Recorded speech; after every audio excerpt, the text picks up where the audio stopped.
All right. Good morning. I just want to play this documentary on Rochester, New York. Let's see. I'm trying to figure this out. Share.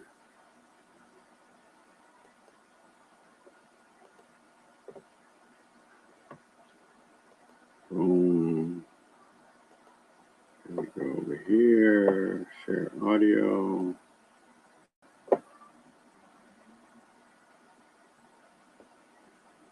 Play.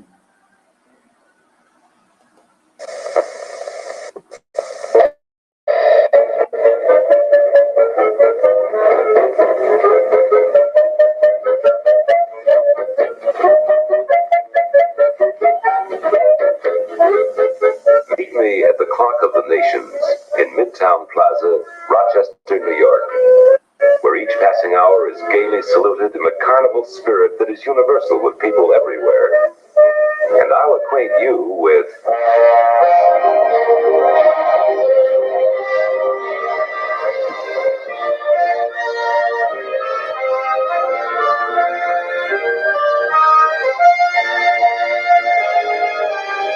there are many ingredients, of course, some sheer delight, like the electronically controlled marionettes of our fabled timepiece. Each passing hour, they dance around the clock to the bright tunes of different countries around the world.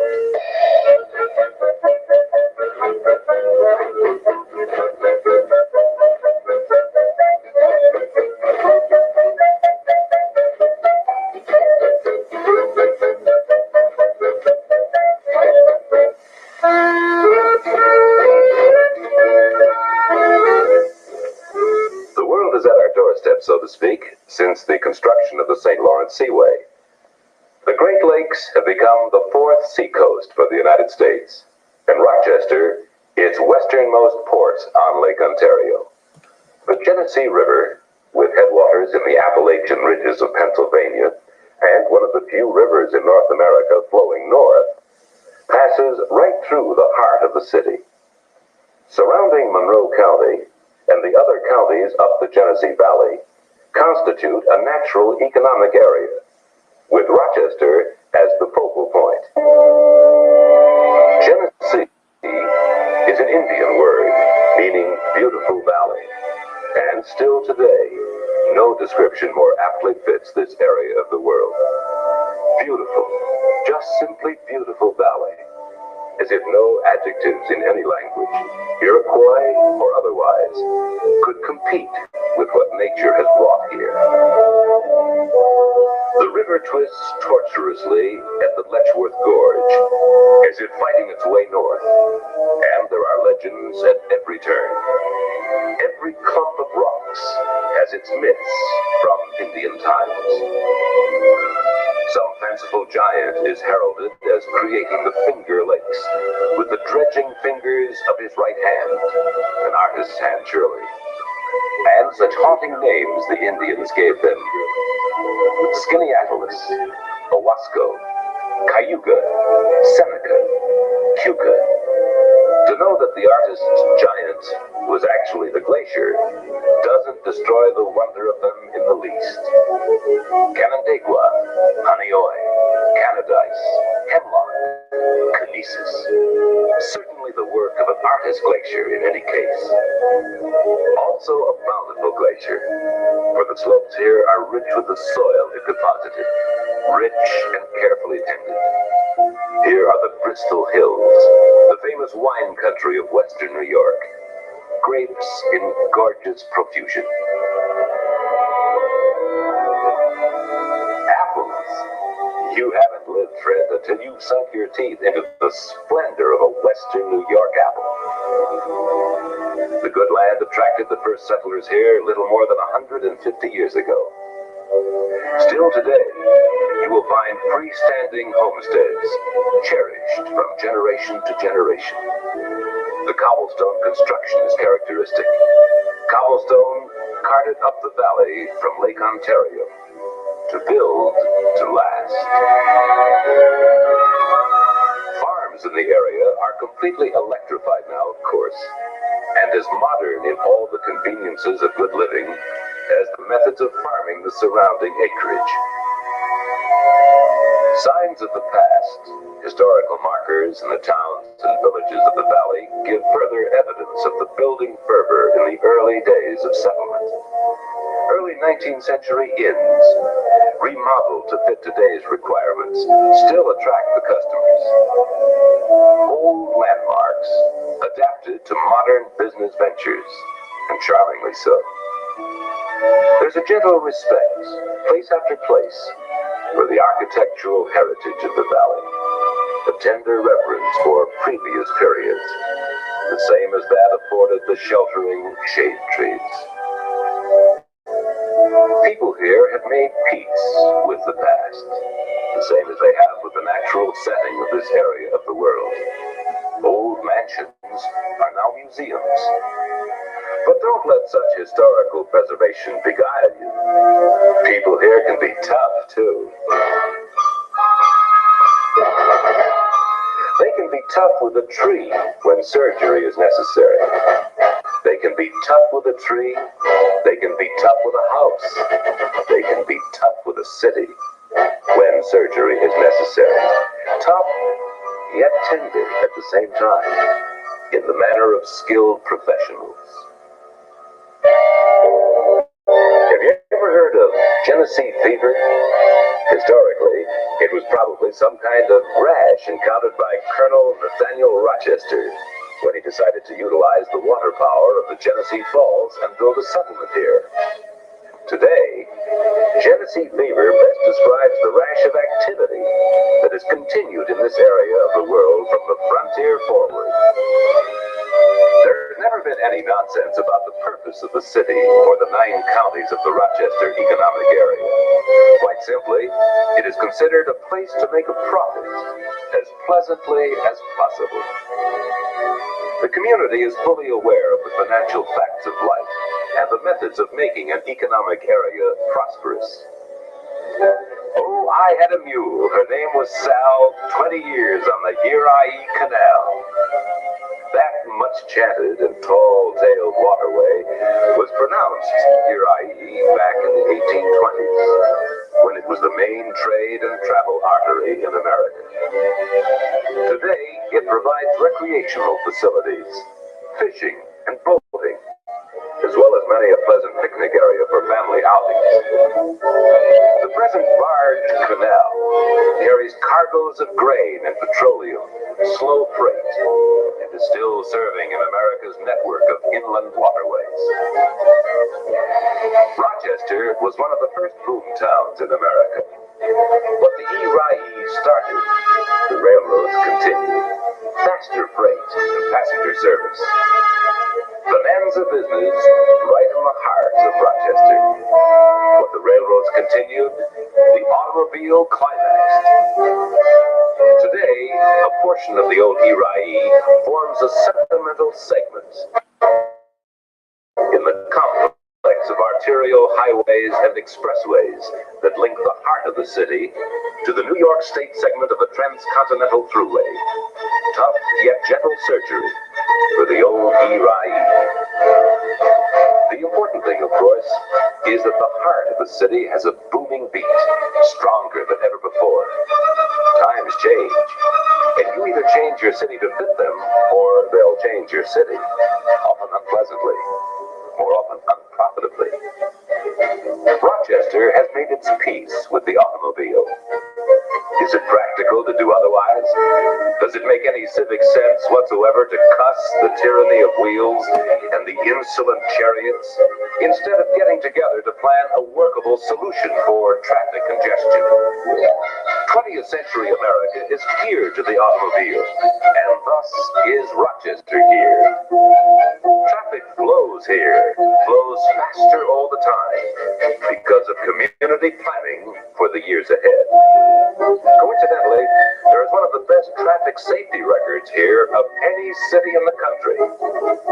Believe me, friend, if you're driving more these days and enjoying it less, come to Rochester. Here, driving is a positive pleasure it ought to be everywhere. What's more, there's plenty of convenient parking space, thanks to more community planning for the years ahead, and the building of self-liquidating municipal parking units. Rochester Monroe County Airport is only 10 minutes from downtown. When these pictures were taken, the runways were being extended to accommodate jet flights. Change, not only to keep abreast of the times, but to keep ahead of the times, using every possible facility for moving people and products. Yes, Rochester is on the move, with every means of travel and transportation. Genesee fever in the airborne age. Flying out of Rochester, you get a pleasant view of the Barge Canal, where it crosses the Genesee. Did you ever see a city so green and growing? Green and growing right into the downtown area. That is the inner loop, channeling traffic to the central core of the city. That is the outer loop, circling the city, channeling traffic to the surrounding suburbs and industrial parks. Starting practically from scratch with the advent of the St. Lawrence Seaway, Rochester has made significant strides in attracting commercial cargo. What's being loaded or unloaded today? Clean cargo, certainly. Cargo compatible with the community. Mobile cranes move goods from ship to shore. Forklift trucks transfer merchandise from the warehouse or the dockside storage space, from freighter to fast truck. Rochester is the economy port of the Great Lakes, where the seaway meets the thruway. It is within a 350-mile radius of the greatest consumer and industrial goods market in the world. An arc including Boston, New York, Philadelphia, Pittsburgh, Cincinnati, Cleveland, and Detroit. Yes, indeed, old Colonel Nathaniel Rochester certainly picked an ideal location for a city. He really started something. Industries have developed here that have made the name Rochester synonymous with quality and precision manufacturing. A veritable who's who in American business. Industrial pioneers such as George Eastman, Edward Bausch, and Henry Long founded local concerns whose diversified products are now bought and sold everywhere.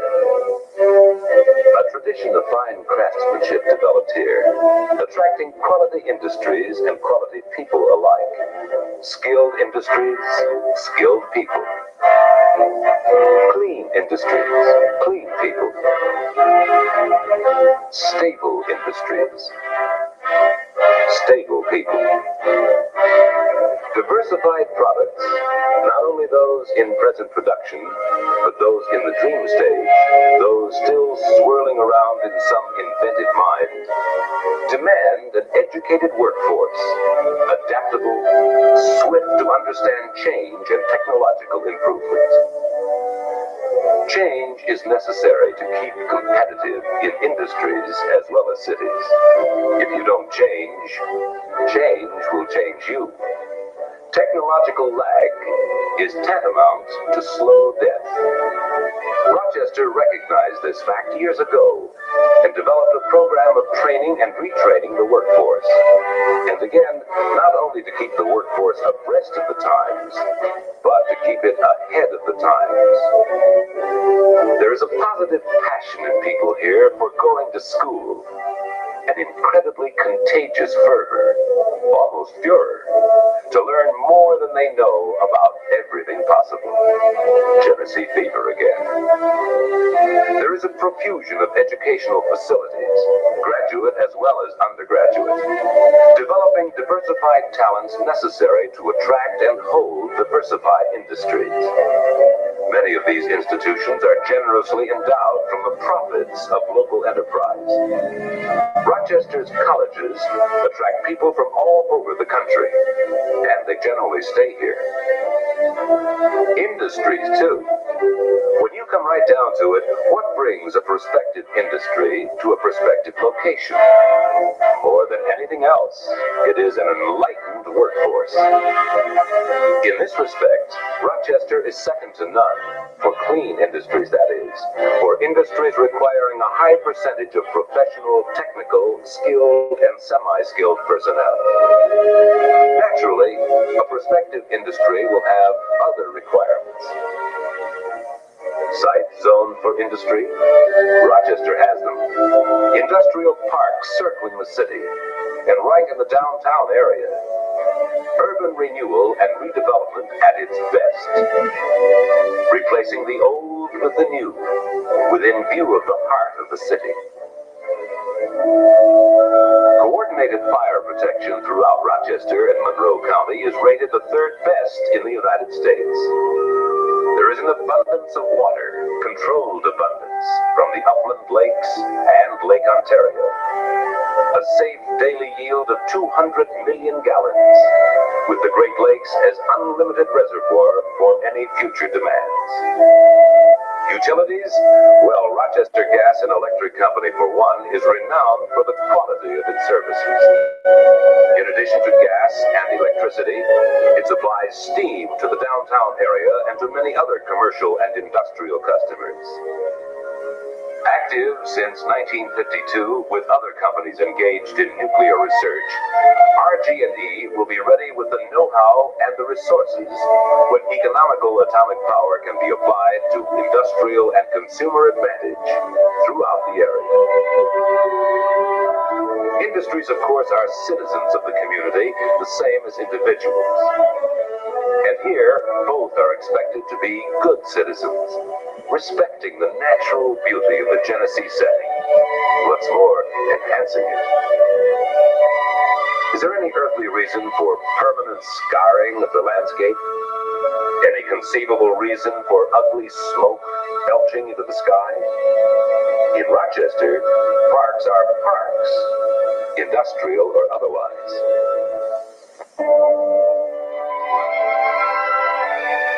There's a tradition of greenery, sunlight, fresh air, and the sheer joy of open space. Flowers.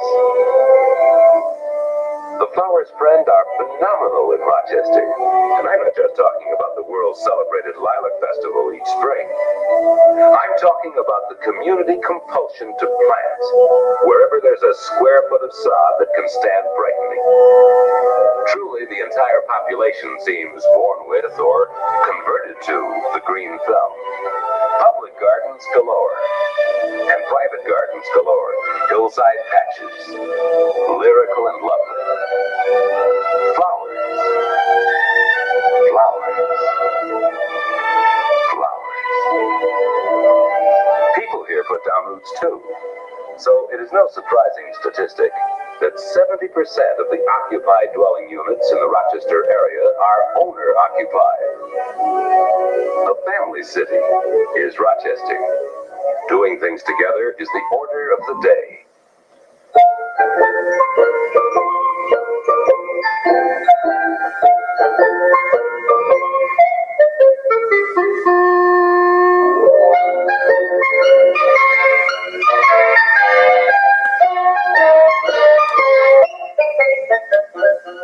All in all, there are upwards of 300,000 people in the city proper. Upwards of 300,000 people in Monroe County. Upwards of 350,000 people in the other 8 counties of the Rochester economic area. Nearly a million population in nearly 5,000 square miles of land allows plenty of space to grow and grow healthily. For people living elsewhere, it is surprising perhaps that Rochester has what Leopold Stokowski called one of the finest orchestras in the world. It is not the least bit surprising, of course, to the people living here. They like good music, and they support good music, in the same manner, in the same spirit, that they achieve other community advantages. They get together a committee of conscientious citizens and raise the funds by popular subscription. Industries, as well as individuals, get behind the program and push, with the result that the cash, as well as the checks, comes rolling into the good cause. The same persuasive pattern exists, whatever the community project. It may be the building fund for a new church, or the building fund for a new school. Recently, the entire community joined in the drive for a new parochial school. Protestants, Catholics, Jews alike felt that school was a community cause. People here live and work in splendid harmony and respect. Small wonder Rochester received the World Brotherhood Award. Small wonder, too, the term community chest was coined in Rochester, and in each year it exceeds its goal.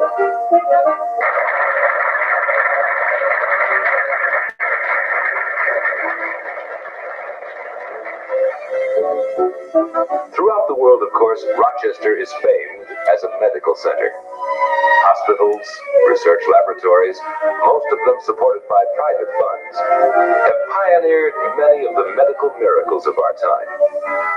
Health insurance for an already healthy community, and wonderfully reassuring to the senior citizens. Most of them stay here in their declining years. They love it here. They find plenty of satisfying activity to occupy their retirement, so it doesn't make much sense to them traipsing off someplace else. If necessary, of course, Rochester looks out for them. And here is a surprising statistic, at least in terms of other cities. In Rochester, only 50% of the cost of welfare is derived from tax money. The remaining 50% comes from voluntary contributions and other private funds. Conscientious citizens naturally produce conscientious government. The words of Jonathan Child, first mayor of Rochester, still echo sensibly in local ears.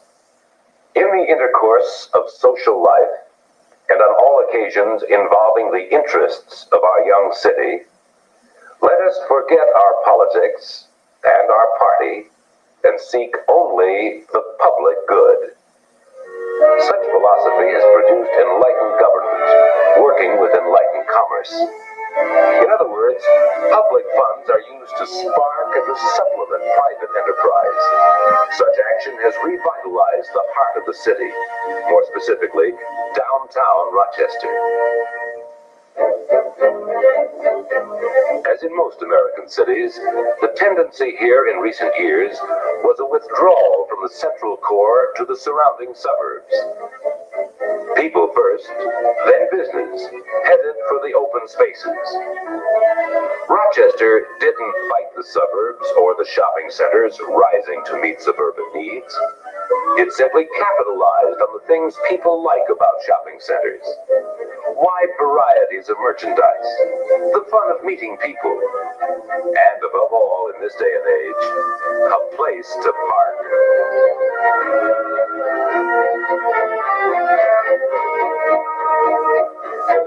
Having made its peace with the automobile, Rochester was in a position to bring the suburbs downtown to the central core of the city. It can pack the Eastman Theater for a Broadway roadshow or musical festival. It can pack the War Memorial Auditorium for a hockey game or an international trade convention. Rochester Monroe County Civic Center pulls together as many functions of city, county, state, and national government as possible into one location, with easy access, of course, and plenty of parking space. Having made its peace with the past, Rochester can rip out and rearrange streets and sections of that central core to its heart's content. Here's another section that will feel the impact of the bulldozer. Surgery, tough, yet tender. For Front Street in the future will be known as Genesee Crossroads, a complex of hotels and apartments, shops and offices, parks and promenades.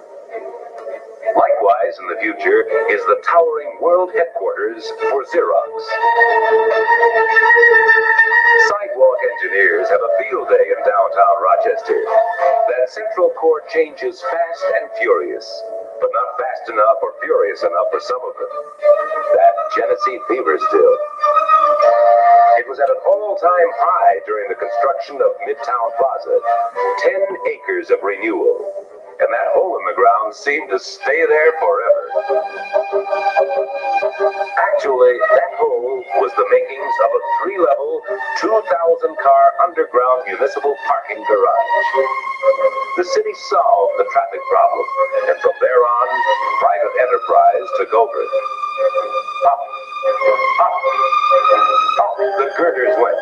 The framework for a new 18-story office building and hotel. The framework for a new retail complex centered about a new roofed, air-conditioned marketplace, the size of a football field. Total time from the signing of the contracts to opening day celebration, 38 months. Total cost, $25 million of private investment. A beautiful dream, yes. A magnificent merchandising idea. But $25 million. Why would investors put up that kind of money for something like this in a city this size? Bankers here are clear-eyed and practical, the same as bankers elsewhere, possibly more so. Why, oh why would financial genius go for sidewalk restaurants, benches, fountains, trees, flowers? They know the people of Rochester. That's why. Quality people in quality jobs, earning quality incomes, buy quality merchandise. The stability of the workforce in Rochester makes for stability of investments in Rochester. Midtown Plaza is simply the most dramatic ingredient of the Rochester recipe for good living. There are thousands more, maybe not so fancy, but certainly just as important as the song and dance of our fabled timepiece. In Rochester, even these marionettes have Genesee fever. They perform every hour on the half hour, too, in the carnival spirit that is the timeless magic of the marketplace since cities began. A delight to the children, an intriguing interlude to shoppers and visitors from all over the world.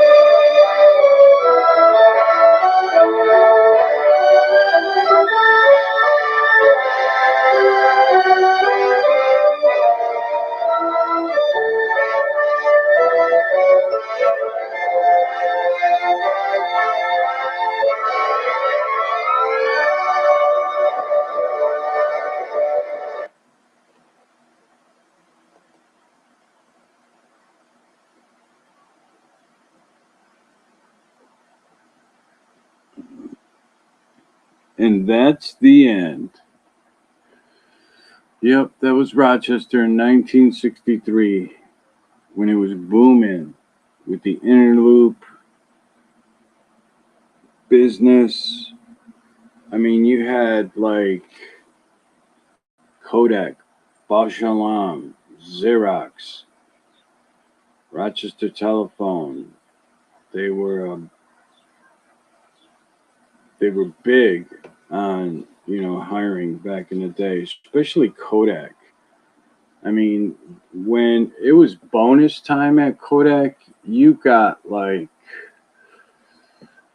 appliance stores having sales, car dealers having sales, and they would throw that in their commercials, like, hey, we know you got your Kodak bonus, and we're going to give you a great price on a brand new car. Yeah. I mean, people were getting sick bonuses from Kodak, Even if you started there, you'd get a bonus. And then Rochester, in the automobile industry, had Delco Products on Lyle Avenue, and also Rochester Products, where they would make all kinds of things like windshield wiper motors or wipers, and even Delco Products, big employer. The great thing is we got some great colleges too. St. John Fisher, MCC, which is, Monroe Community College, And then the University of the University of Rochester, excuse me, you know, which is connected to Strong Hospital. And people come from all over the world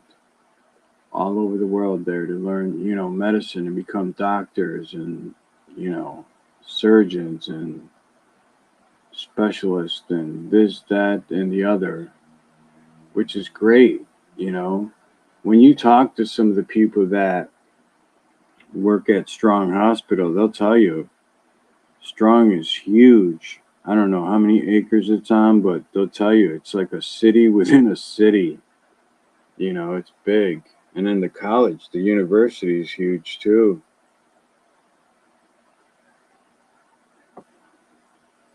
So that was Rochester in 1963, which that Midtown Mall is gone. It's completely gone.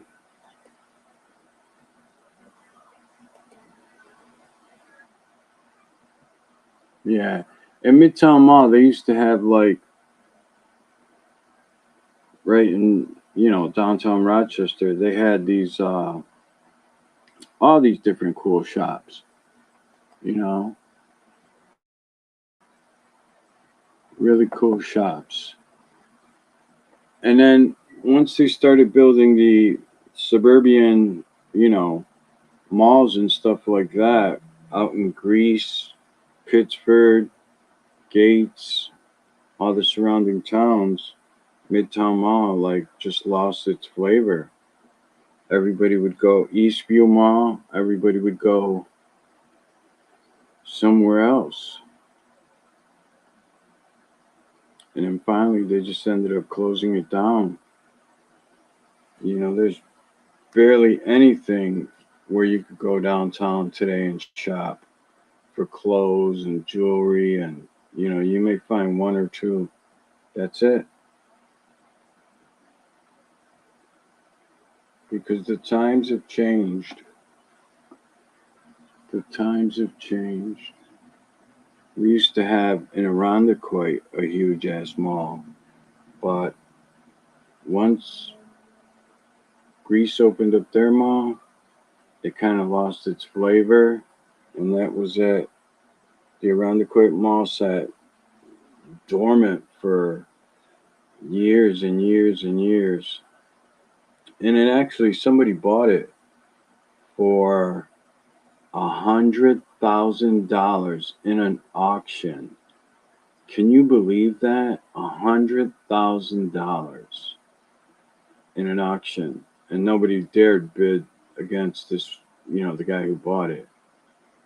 Because I guess he had deep pockets. So he's revitalizing it, put some companies in there and a senior center. Oh my God, senior citizens center, which is cool. And then a community center also, which is cool. Go there to work out and stuff like that, membership. He hooked it up. He's hooking it up. The parking lot used to have like weeds growing through the cracks and stuff like that, but all that's gone. The lawn is great. The building looks great.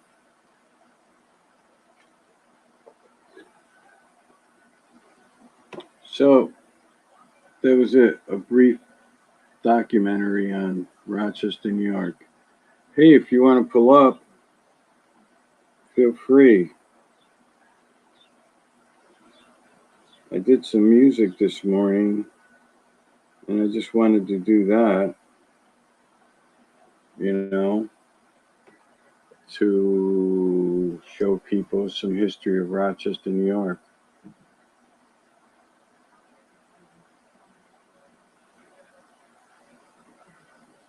Can't wait for the full summer of living here to go down to the lake, go to Durand Eastman Park, hang out, cook some food, listen to some music. I think I'm going to do some more lives from the Rand Eastman Park. Let me turn off this banner.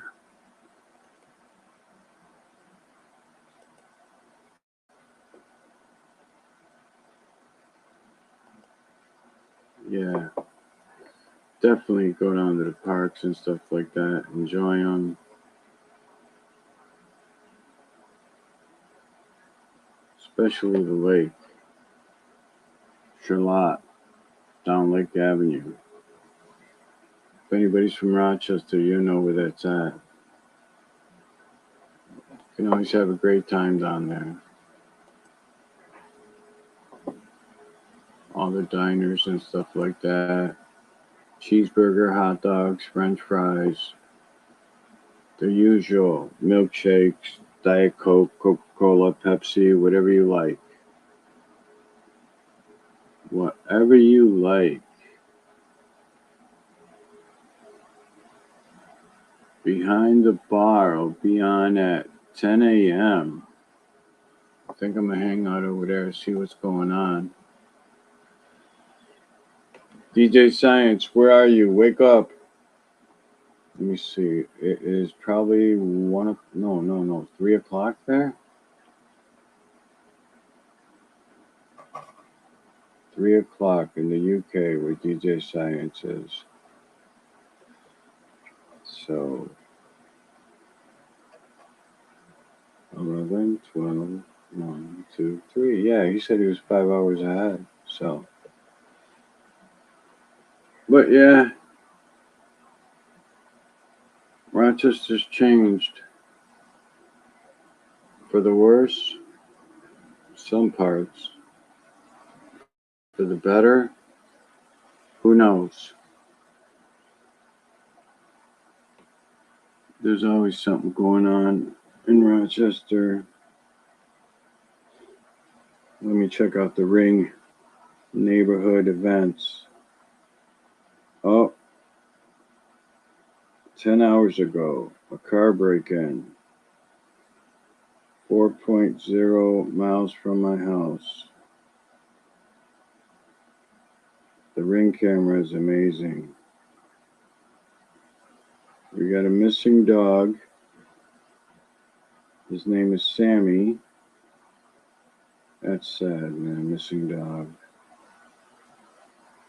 Yesterday there was a shooting. Tacoma Street and Glenwood Avenue. That's a rough neighborhood. God bless the person. I hope, they're okay and survive.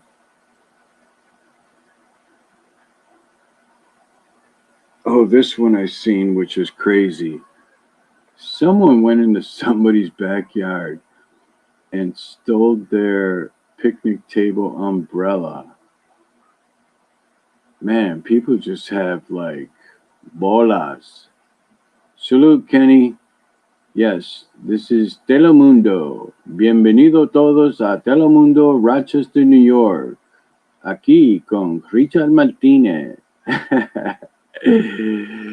Bro, I'm just talking to myself. I just did a documentary on Rochester, New York. Everybody's busy. Nobody's working. Here's somebody that was snooping around on the porch at 2:30 in the morning 3 days ago. That's scary. You're sleeping and somebody's snooping around on your porch.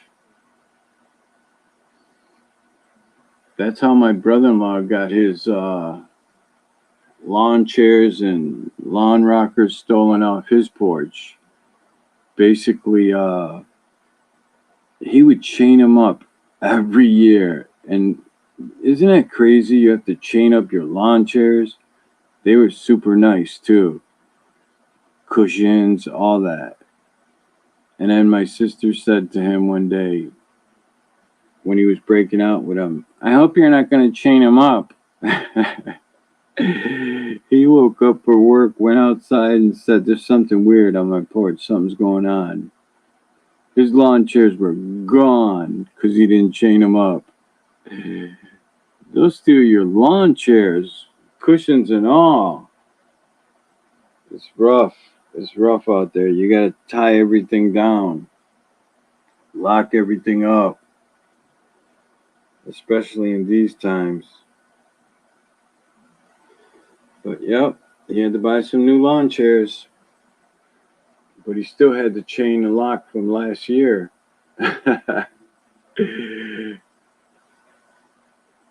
Oh hell yeah! I don't blame you, Kenny. You know, your chairs and grill will be in somebody else's yard. Yeah, but that's what he does now. He chains them up, chains everything up, locks everything up. Yeah, you have to do that. You can't leave nothing outside. Lately, not lately, but it's been happening for a while. On the Ring neighborhood alerts, you see a ton of people out at 1:30 to 5:30, even to 6:30 when it starts getting light outside, checking cars to see if they're unlocked, to see if you left your phone in there or your laptop or even a hoodie or whatever, you know.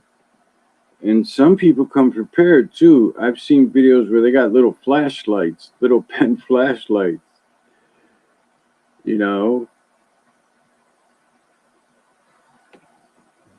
That's insane. But what are you going to do? It's different times now, and times are harder, you know. But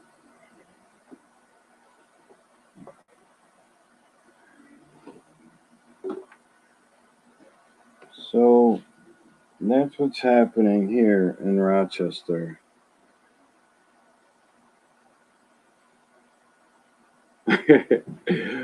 Kenny's still right. He said motherfuckers will come back and sell it to you.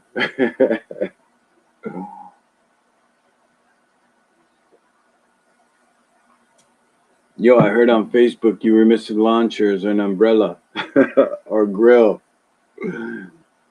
I got this package deal right here for $50. Or return your merchandise and hoping they get a reward. Yo, I heard there was a reward. I got your umbrella and lawn chairs back. Yeah. See this scratch on my arm? I had to fight the dudes for it. That's crazy. Yep, that is crazy. Hey, if anybody wants to pull up and chew the fat, I'll drop the link. Let me drop it anyways. Let's see, invite. Copy.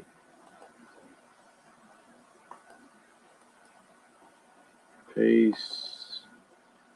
And send. Yeah, there we go. But it looks like the sun is trying to peek through here in upstate New York. Let me see what the temperature is.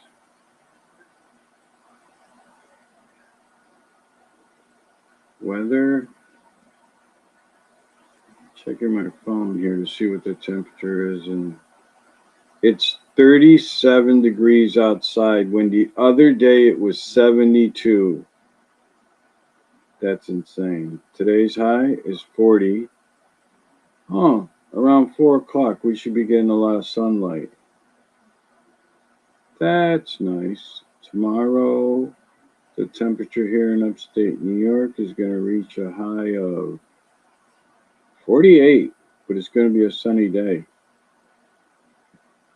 I'm going to have to do some more yard work. Yeah, get my yard ready for summer.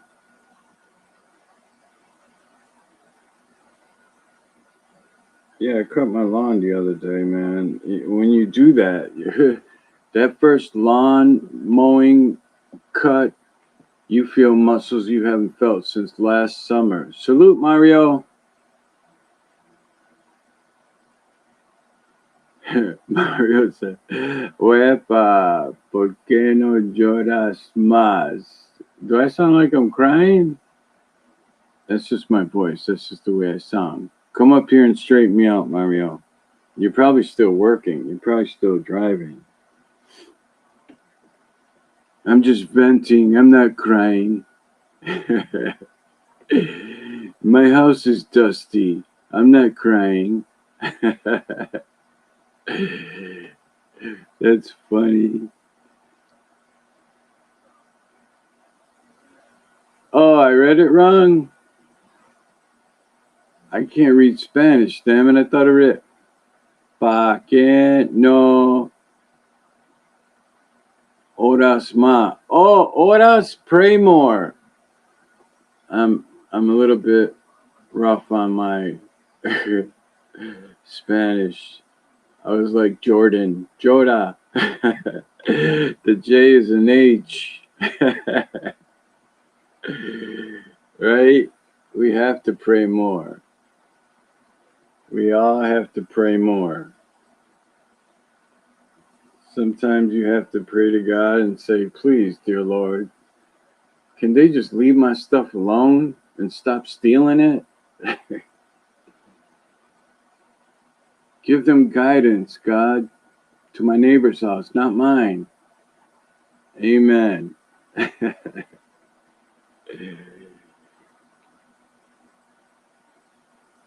Let's check out some local news.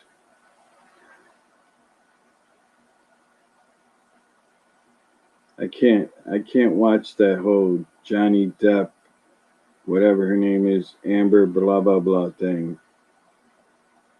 My wife watches pieces here and there. Talk about putting your business all out there. And then they got like recordings of like them being intoxicated or with the domestic violence or whatever. Man, and how do you sue somebody from like, wait a minute, hold on, not pray. Oh, come on, Mario, you gotta jump up here real quick and tell me I'm getting this all wrong. Udon? Wait a minute. ¿Por qué no joda más? Oh, okay, joda. Joda. ¿Por qué no joda más? All right, I got it. I'm sorry, Mario. He said, never mind, damn it. Learn how to read in Spanish. Oh, here comes Kenny. Salute. Kenny. How you doing? Good. Good Damn, bro. morning. Good morning. You say you Puerto Mario. Rican Salute. and you can't even read, bro. It says pa que no jodan más. Pa que no jodan Yes. más. Because I get confused with the J all the time. Ain't praying. I know. I went from praying to whatever. What's happening, Kenny? How you doing? You can hear me? Yeah, I can hear you real good. Pa que no joda más. You the real troll. You got all the counts, huh? Yeah, pa que no jodan. You say, oh, I'm crying. Oh, I'm praying. Oh, I'm like, damn, but you saying it wrong. You're fucking it up. I know. I was like trying to pronounce it and making up words as I went along. You can freestyle then. I know, right? Dropping bars. Kenny, what time do you get to work? Whatever time I open shop up. It doesn't matter. 5:30, No. 6 o'clock. You know what I mean? Yeah, you were there early. Yeah, I haven't slept like you guys, man. I haven't slept like a month and a half. I only slept like 2-3 hours a day since a whole month. Wow. I'm still sick. You know what I mean? I'm still fucked up. I'm still in pain. You know what I mean? Yeah. You said that the other day about still being in pain, man. That you had a rough one, Pa. Yeah, man. Yeah, in 2 weeks, and in a week and a half, I go back to the hospital They're gonna check up on how everything's going. Because now I'm not on medication. My medication finished, so I'm dealing with the pain right now.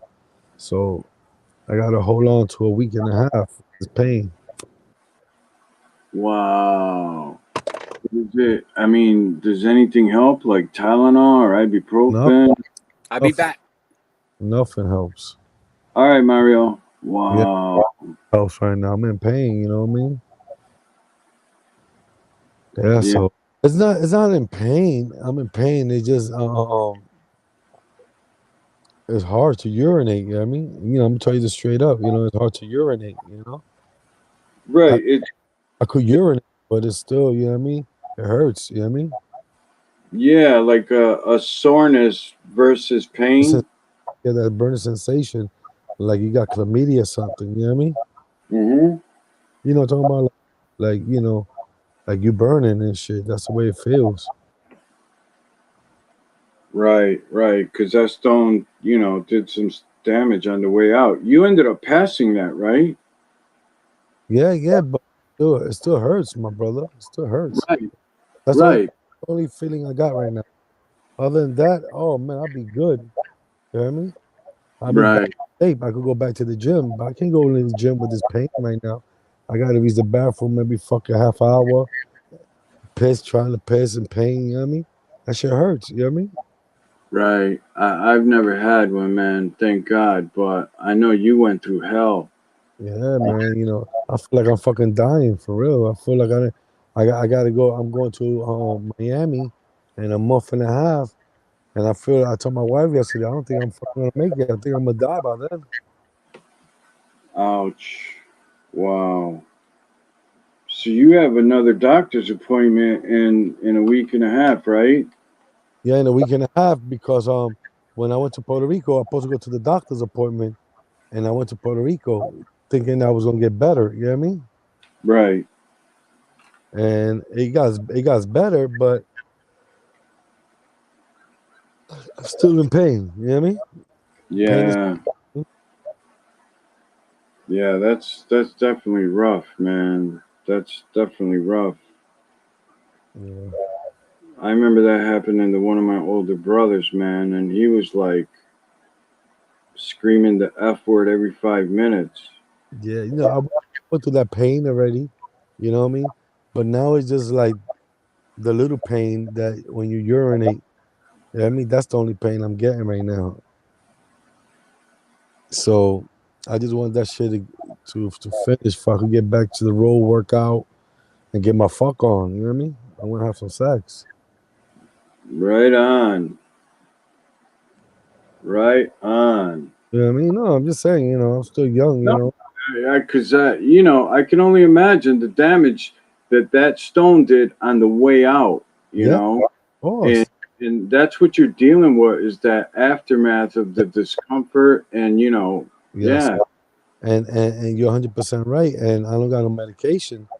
And that shit, I'm right there, heart burning flesh, feeling the pain. You know what I'm talking about? I don't like to pop pills. I got Tylenols, I got Advils, I mean Aleve, and but I don't like to pop them. You know what I mean? Because every time I pop, I feel like I pop one of those pills. I feel like I get constipated. You know, but I'm not a pill guy. right, like me. Mhm. I have to It's take. straight facts. You know what I mean? Right, right. People's body's different. I pop a fucking Tylenol, I can't shit. You know what I mean?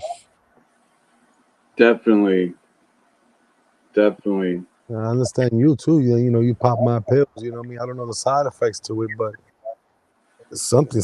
You know what I mean? He's gonna give you a buzz. Right. What the hell do I take sometimes? My doctor gives it to me. It's like a stool softener. It's a powder you put in like water and you drink it. Oh my god, I can't even think. Oh, But make you shit better?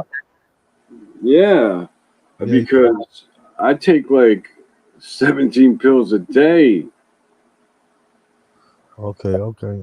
What the hell is it? Why am I thinking Alexa? I don't. I can't even remember what it is. That's a shame. Yeah, no, but the problem is, does it get you constipated that you got to drink a drink to make your shit soft? Yeah, it's like A uh, laxative. yeah, but it's like you don't go like an hour or two later. It takes like maybe 6, 8 hours or something like that. Okay. And it just basically Miralax. There it is. Whew, Yeah. Miralax. Yeah. You So were like, I take it probably. My body will be like, "Oh, we can't go to the bathroom for 3 or 4 days," and I'm like, "Oh, time to take some Miralax," mhm. and because the pills that I take, just once in a while, man, mess me up. Yeah, And I, yeah, I always take my medication with milk or food. yeah. I never take it with water. I never take medication with water. Okay, okay. Why is that? But I'm on two different pain medications. That you don't take medication with water? Huh? What is it that you don't take medication with water? Does it give you Um, a effect? because it always, I mean, I heard it from the pharmacist like a long time ago, like milk or food basically coats your stomach, and water, I guess doesn't coat your stomach via the way milk or food does. So Mm, I always stuck by that, and I never had any like, oh, my stomach hurts after taking, my medication. okay, okay. And the thing is that I take two, pain pills, and they're both narcotics, and I was on another narcotic, but I got off that when I started smoking weed and got my medical marijuana card, Mm, because it's like sometimes my skin feels on fire because I have neuropathy pain, nerve damage, yeah. and like my torso feels on fire, Okay. and I'm like, So that's the way I feel. My dick on fire. oh my god, that's funny. I mean, I feel bad for you, but yeah, man, Kenny, I was on three different pain medications, man, and it wasn't helping. My skin was on fire, and I would take cold showers and everything, and when I was done, it was even worse. And I called my sister Veronica up, and I was like, "Hey, I was crying, man. I couldn't take it no more." Yes. And she basically said, "You're not going to kill yourself or anything." I said, "No, because I'm Catholic and I can't get to heaven." But she said, "Rich, why don't you try smoking weed? When was the last time you smoked weed?" And I said, "I stopped when I was 17 years old." And she said, "You need to start again, man." And I did that, Kenny. And all of a sudden, it was like, I don't know what the weed did, bro, but poof, it was gone. It Oh, was, and you know how people say like, "Oh, marijuana cures cancer and it helps this disease and that disease," and that. I'll put my hand up. It helped me. It yeah. helped me. It helps And me stay cool with society. You know what I mean? You know what I mean? It helped me, yeah, you know, driving with these assholes. You know what I mean? You know, right. it helps me every day in life. You know what I mean? That's why I smoke. You know what I mean? Yeah, You know, it definitely helped me, it helps man. society outside. You know what I mean?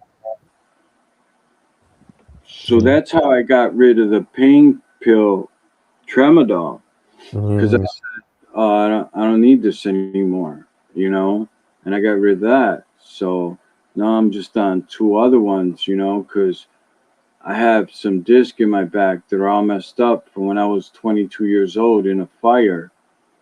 mm. I refused to get surgery, you know. Can I ask Um, you a question? Not change topic. You always been in Rochester all your life? yeah, we moved here when I was born in the Bronx in Jacoby Hospital. And what happened was, I told you my father did that bid in Attica, right? Yes. Yeah, so the crazy thing, I was just talking about it to my older sister yesterday. I said, because her and my older brother always explained stuff to us, like they were our parents. And I said, why did we ever leave New York City? And then she explained this to me a long time ago. Well, we had to be closer to Papi. And I'm like, oh, okay. So I got here when I was 6 years old, going on 7. My whole family did. Okay. Yeah, so, but all I remember is her telling me we lived on Grand Concourse, and then when my father got sent away, we ended up moving to somewhere on oh, what the hell is it? Not that it runs parallel with it.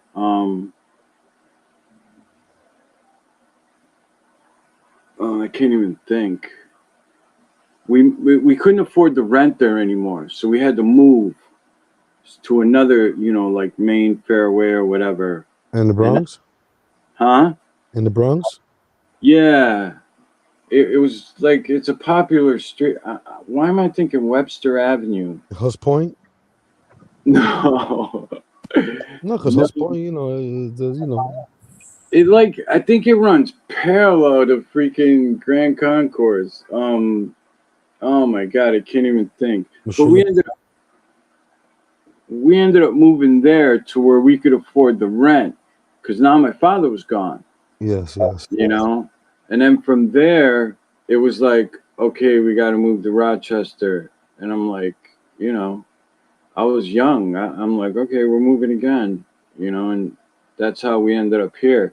Yeah, I got here when I was like 6, going Okay. on 7. Okay. No, I just want to know because how people be. You probably from from another state. I didn't know. Oh, Yeah, Rochester. So Rochester's home then. right. Everybody in my family was born in New York, different parts of it, mainly, the Bronx. I think my twin sister and twin brother, they were born in Bellevue Okay. Hospital. And then my younger sister is the only one that was born in Rochester.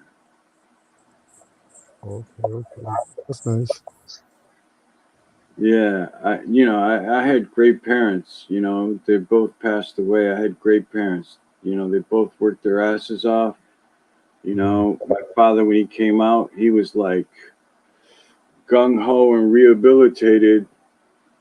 He was a chef, for the longest time. He worked at different restaurants here in Rochester. Um, and then he ended up working for the Americana Hotel, Okay. and he was like really big in there. They actually would fly my father to open up different, like Right. restaurants for the Americana Hotel. Yes. The grand openings and stuff like that. Right. And then he would help them with their menus and stuff like that based on like the atmosphere, where it was at, if it was in Texas or Louisiana or, you know, like that. He would help them with their menus. Have you been to the military? Me? No, never. Oh, My brother and my other brother were. One was in the Navy and the other one was in the Army. My brother Juan, who was in the Army, he lives in the country of Romania. okay, nice. Got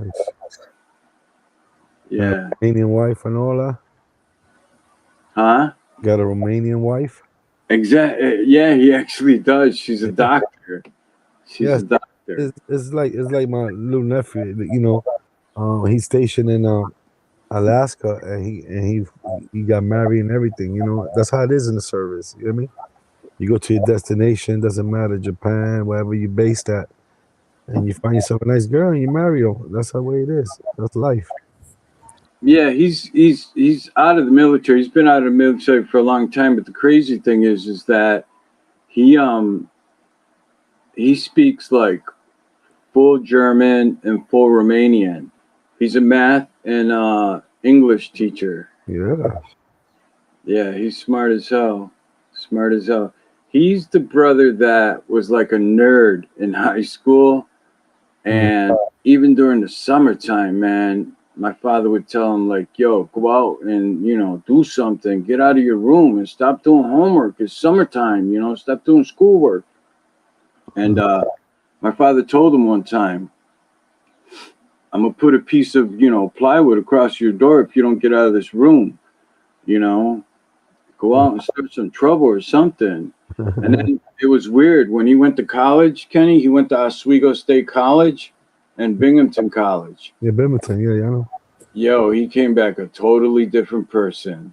A totally different person. Yeah. Drinking, smoking. That's why I said it in my last live. College, people thinking college is this and that. They don't understand what college is, man. You know what I mean? These days, especially now in the 2000s, college is parties. That's it. All it Right, parties and popping pills and doing drugs. You know what I mean? right, right. Heck, He, you know what? I remember one time he came back for a visit and he handed me two cassette tapes and he goes, here, listen to these. And I'm like, what are they? He goes, listen to them. And one was the band the Scorpions and the other one was the Police mm, on cassettes. That's how long ago it was. yeah.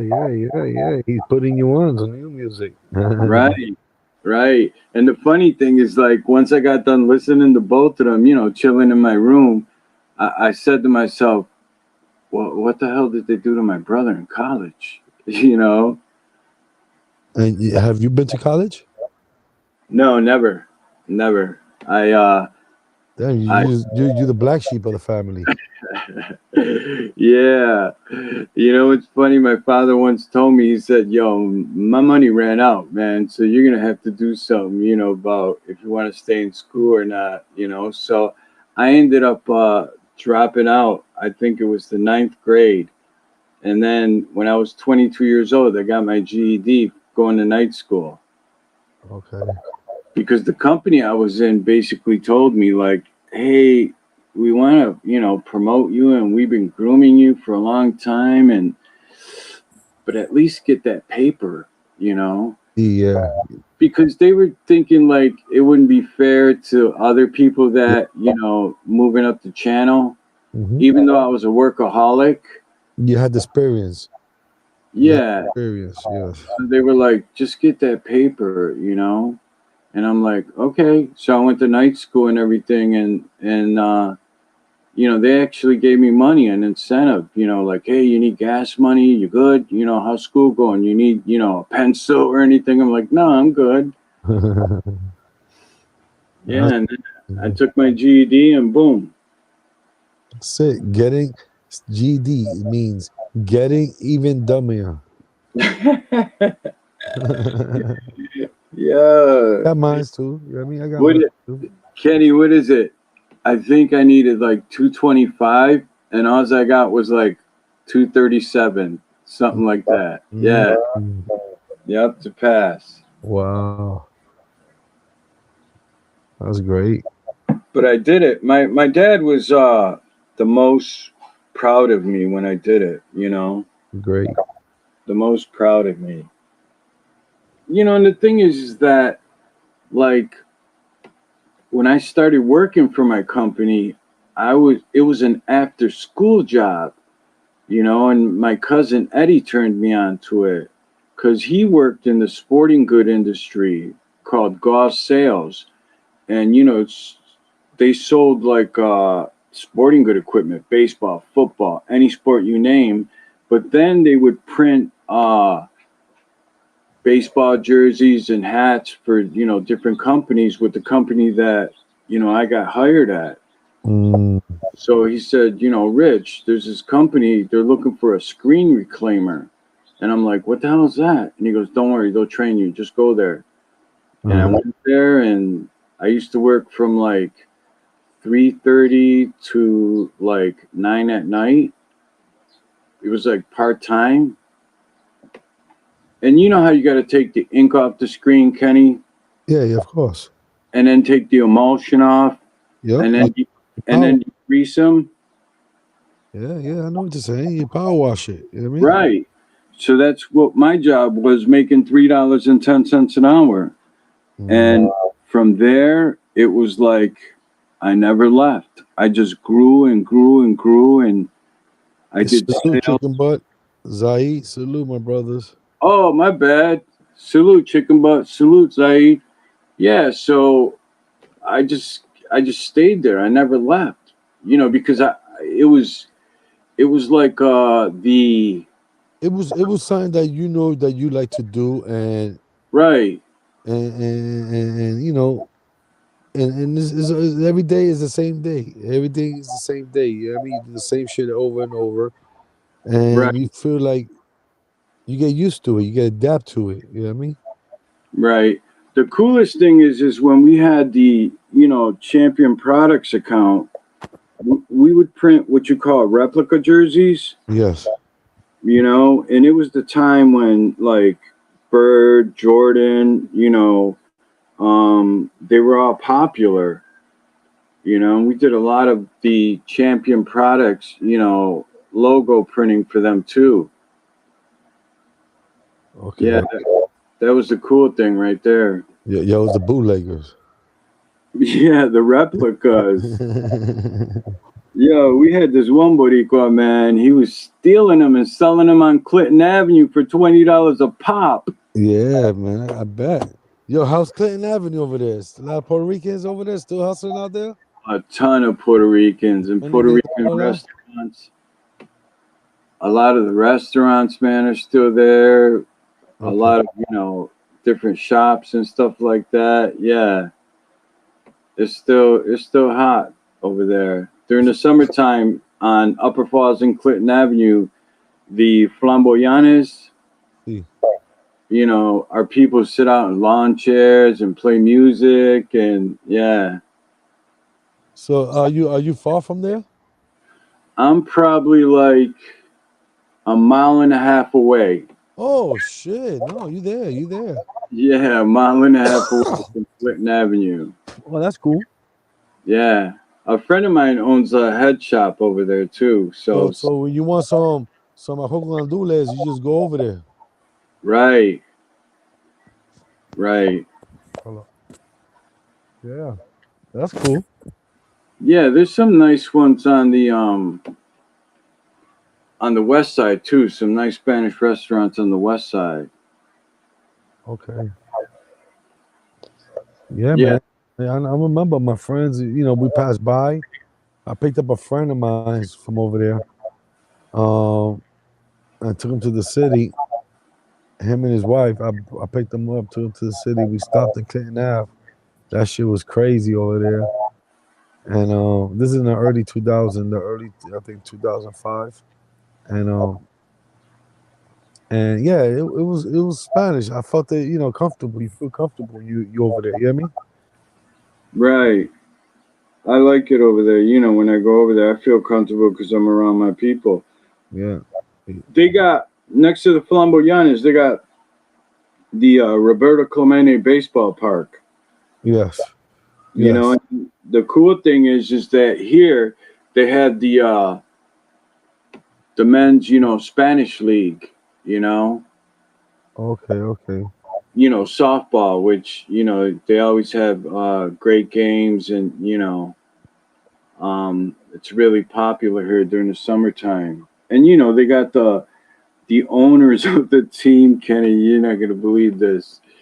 Yo, sometimes they'll like I got a team and you have a team, right, Kenny? And Yeah. let's say little Mario played with you last year. I'm reaching out to little Mario and saying like, "Yo, I'll give you $500 if you play with me for this season." Yeah. That's Can that's you every league. believe that? Yeah. Every league does that. Every league does that. They buy the players. They get the ringers. You know what I mean? That's crazy. Yeah. As a That's matter of fact, baseball. weren't you talking about that the other night? Hmm. Yeah. And then it's like, man, these guys, some of these guys are like, the sponsors of the teams are like they bet heavy on their own team. Like, uh, all right, you know, let's bet on Saturday's game, But yeah, it's a lot of fun though, man. You had the vendors come and everything and food trucks. Yeah, it's nice out there. One thing that Rochester don't get, what's going on in Rochester, like me, that I know I got some friends who live over there.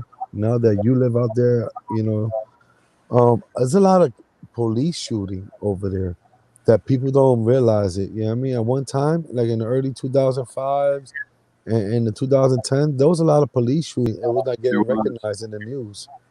A lot of people was dying over police brutality. You know what I mean? And there was Yeah, like recognition over here in the East Coast. Like New York side. right. You're absolutely right. Now they have here in Rochester what they call a police accountability board, which they've hired like 50 people to basically investigate any police wrongdoings. Yes.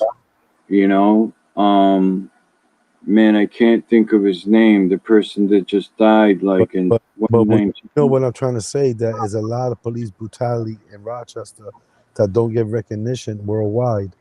Oh, People listen to other people. Oh yeah, this person got shot in Oklahoma. This person got shot in Denver. No, no, right here in New York State, is going on right now, and people not recognizing it, and now they're not talking about it. That Rochester got a lot of police brutality and a lot of police shooting innocent people. So yes, that's a lot of things that people not knowing. But I know a lot about it because um when I was there and during time, I read the paper, what's going on in Rochester, and having friends that live out there. And that shit is crazy out there. You know what I mean? right. You're absolutely right. You're absolutely right. I mean, the Rochester Police Department. It depends who you talk to, but yeah, there's some that are really nasty and bad. You Yeah. know. It's all over the world, but there's I'm not trying to badmouth Rochester, but there's a spot in Rochester that is very bad. The police, you know what I mean? I'm saying, like Clinton Avenue, it's very very dangerous over there. Try to hang out in Clinton Avenue, and don't get approached. You know what I mean? Oh yeah, yeah. No, you're not. You're right on point. Believe me, you're right on point. You know, there's people that like when let's say somebody gets pulled over, people in Rochester, they take out their cameras and they're like, yo, don't worry, I got you. I'm recording everything, because they already know if the camera wasn't there, this guy might not survive. Yeah, but fuck that camera, because right now that camera don't mean shit. Motherfucker kill him and still be not guilty. We seen it. You know what I mean? Oh We yeah, all seen definitely. it. I mean, that camera shit don't mean shit no more. Yeah. You know what I mean? Because the first day that camera came out with Rodney King, everybody see the motherfucker police beating the shit out of him. You know what I mean? Right. Hell And he yeah. was senseless, and he was ain't doing shit, and they found the cops not guilty. So it doesn't matter. And the Gardner, fucking that kid that got choked out, everything. It's in the camera. It doesn't mean nothing. Motherfuckers still shoot you. Wow. Salute, Zaid. Good morning. Yeah, salute, Zai. How you doing, my brother? I'm all right. Listen, if you guys got time today, 2 minutes, 1 minute, you know what I mean? If you guys pray, just keep the family in Philadelphia in your prayers. They Yes. had a fire in North Philly. I Yes. will.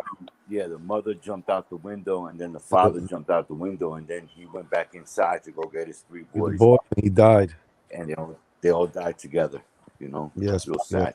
Man, God I bless seen them. that yesterday in the Yeah, news, on the news, yeah. on the East Coast news. You know what I mean? And that's very sad for the little boys to die. You know what I mean? And the So father. beautiful, man. Beautiful God family, bless. man. They Spanish. It doesn't matter what nationality they Yeah, it was. doesn't matter what race, It doesn't matter. But it We're hurt. all It hit equal. We're home. all equal, Even if man. they Spanish, it hit home. It Hmm. hit home. You know what I mean? Yeah. And that's very sad. So cute little boys. You know, beautiful woman, beautiful. Father. So young. You know what I mean? Trying to have a roof over their heads for their kids, and this He tragedy was a happened. good the neighborhood. He was very good.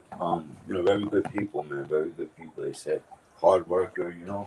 That- Yeah, no, no. He was trying to put a roof in the family. He's doing good, and this tragedy happens. God bless the family. The lady that she lost her husband and two kids. You know what I mean? She lost Three all the kids. Three, yeah, yeah. yeah, three kids, all the men in her life she lost. You know what I mean? It's sad the trauma she going through right now. You know what I mean? But To start all over. that's gotta be hard for her, man. Yes, to start all over and trying to find Oof. a place to sleep. You know what I'm talking about? It's very hard, man. And God bless her, man. Give her all the strength and power. Man, that's terrible. I'll definitely pray for them today. It's sad. She Yeah, lost her whole it was family. hard last night. I thought, matter of fact, Zai didn't bring it up. I was gonna bring it up in my live earlier. I mean, later on tonight. But yeah, man, that's very tragic, man. That could happen to anybody. I mean, Right. anybody. A fire could happen to anybody. You know what I mean? And I fear that. That's my fear. You know what I mean? And That it's fire. life is like Oh shit. Oh, Yeah. Said, Yeah. Kenny, Kenny, Yeah. I was in a fire, man, when I was 22 years old, bro. Yeah. You told me. Yeah. It was no joke. It was Yeah. no joke. I See. cannot believe, Kenny, here's the thing. I ran in the house to get my wife, but she was jumping out on the second story roof, you know, Yes. and I had to break a window because it was so black and smoky in there. So then, like, my brother-in-law was like, "She's out on the roof. Get out of the house. She's out on the roof." So I turned around and I couldn't see. Even though I broke the window, the smoke shifted like 1 inch. So, and it was daylight outside. So that's when I fell down like 17 stairs, and that's how I fucked myself up. But you're so hyper that I got up and ran outside. And you ever see the cartoons where whatever they blow themselves up with dynamite and they got all that smoke on them? Yeah. Yeah. That's exactly what happened to me when I came out. I had Yeah. all that soot and smoke on me. It like clings to your clothes and everything. So you was 22 and married? No, I got married later on. Oh, because you said you went to go get your wife. That's why. Right, right. It's my first wife who I married. I got married later on. I Okay. had my first daughter. I had when I was 17 years old with her. Wow. 17 years old. Wow. So you got older kids already. My So you got, daughter's 40. My oldest child is 40 years old. and the youngest? Is 14. That's Jackie Boy. Oh, okay, okay, okay. I forgot you got the boy. Yeah, yeah, yeah. Yeah, 14. that's Jackie Boy. Okay, God bless. God bless. That's beautiful. Yeah, man, that fire is no joke, man. You know, Scary. I watch TV, I watch Chicago Fire. And let me tell you something, man. Yo, that's a fucking hard job, you know what I mean? Oh To hell go yeah. to go fight a fucking fire, you know what I mean? You see the fire, now you're gonna go in the fire, you know what I mean? Like that shit is hard, man. Right. And I remember I was living in Brooklyn on Greenpoint, and an Irish guy, fireman died, and I remember when they buried, they had a funeral, and it was over a million motherfuckers, fire department guys in there, the Brotherhood, you know what I mean? Right. Hell yeah. That was deep. Yeah. They flooded the whole Brooklyn. It was a fucking million from everywhere, all over the world, paying their respect. You know what I mean? Right. That Brotherhood is deep. Right. Right on. Shout out to the firemen, Come out to the firemen, and Yeah. God bless the lady yesterday in the tragedy. I know Lost it's her family. I didn't even see it Sons. on the news yet. That's Yeah, terrible. That three is sons. terrible. She lost three sons and a husband. Wow. What's that? The recovery for that. Oh my God, I can't imagine. What going through it. She probably had everything in that house. Everything. Everything. All her papers. Right. Everything she wanted for the kids. Everybody. The house was beautiful, set up. And then everything's just You lose everything overnight. Come on, my brother, man. That's hard. That's hard. You know, that lady out there, she probably don't even got no ID, no nothing. You hear me? She got to start from scratch. That's what people don't look at. That's where I come in, and that's why I talk about real fact shit. You know, she probably don't even got an ID. She got to go through start all over. You hear me? Right. I You know, mean, you never think of it. You never think it's going to happen to you, Kenny, until it happens. yes, and for her to come back, what can she do? She need an apartment. She need ID. You hear me? She need recovery. Those kids need to be buried. You know what I mean? That costs over $15,000 Hola, each. You hear hola, me? hola. Right. You know what I mean? To bury somebody, that should cost more money than when you're alive. You know what I mean? Exactly. You know what I God mean? bless That costs a lot that of man. money. People out there, it's sad. It's sad. It's very sad. It's very sad. That's terrible, man. That is Wish that terrible. on nobody. You know what I mean? That shit is tragic. Yo, You know what I mean? I want to ask y'all a question. Yeah, Bob. Okay, y'all ready? You ready, Kenny? Go Yes, ahead. but All right, wait up. Wait till this tractor trailer goes by. Yeah, let me show you guys something. They're building all this. Let me show you. See that? They're building all these apartments Yep. right here. Yep. Yep. All the little motherfucking penthouses and loft. Yeah, that's all they're building. Yeah, That's you all they're know. building. They're Thank building God. shit Yo, everywhere. thank God I was smart. In 2006, I bought my condo on Hamilton, on 621 Hamilton.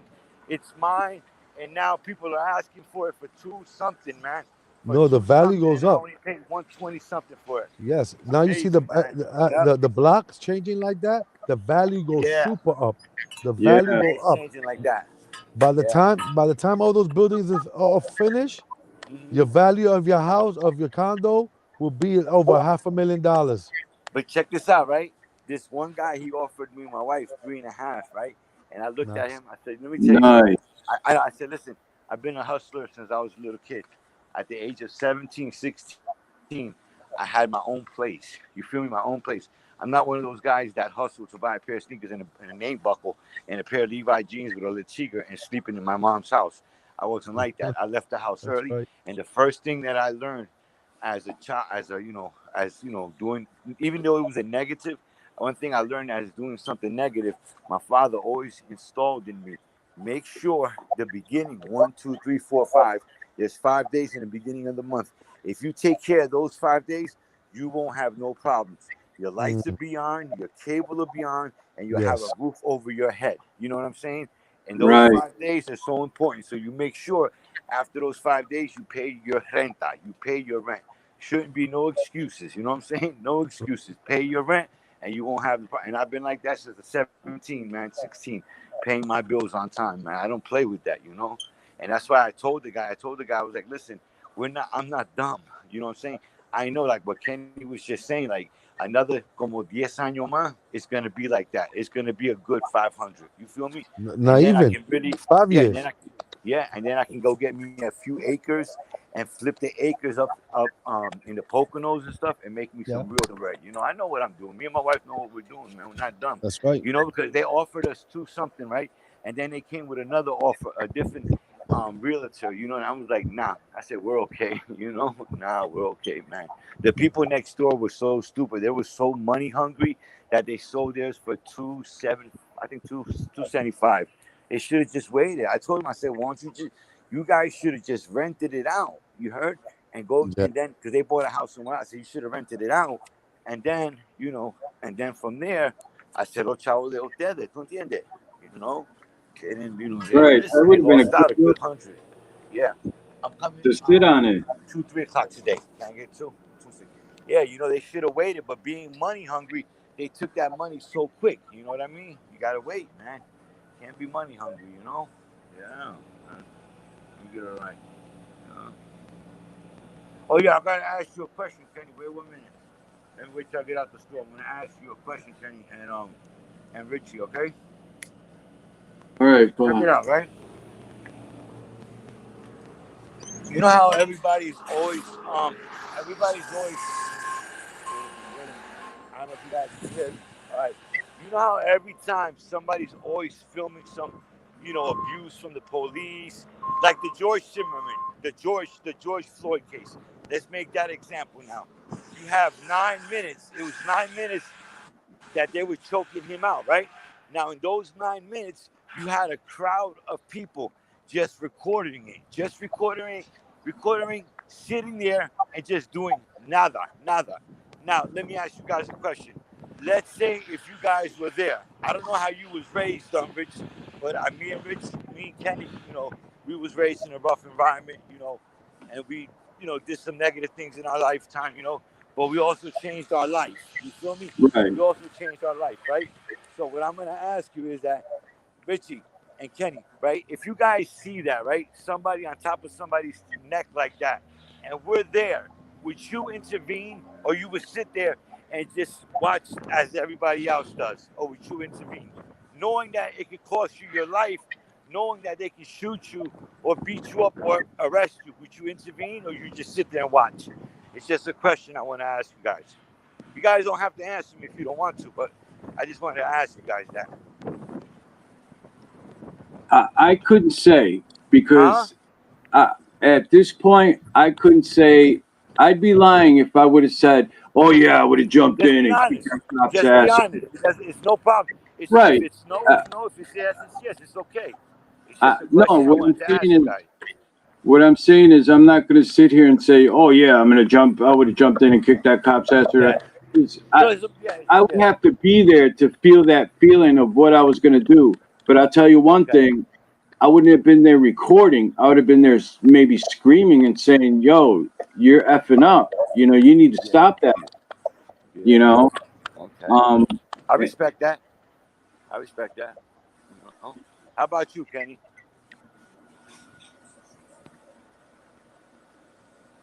Oh, Kenny's muted. Oh, you muted? Well, for me, you hear me? Yeah, I Well, can hear you now. well, for me, I see it like this, man. I'm And a it real. doesn't matter how you answer it. It's No, just no, a no, no. question. This is Nobody. this is how I feel. I feel like it'll be. Yeah, Because if you jump in, it's a problem. So we already know that. you So know go what I ahead. mean? Life is a reflex. So if I see,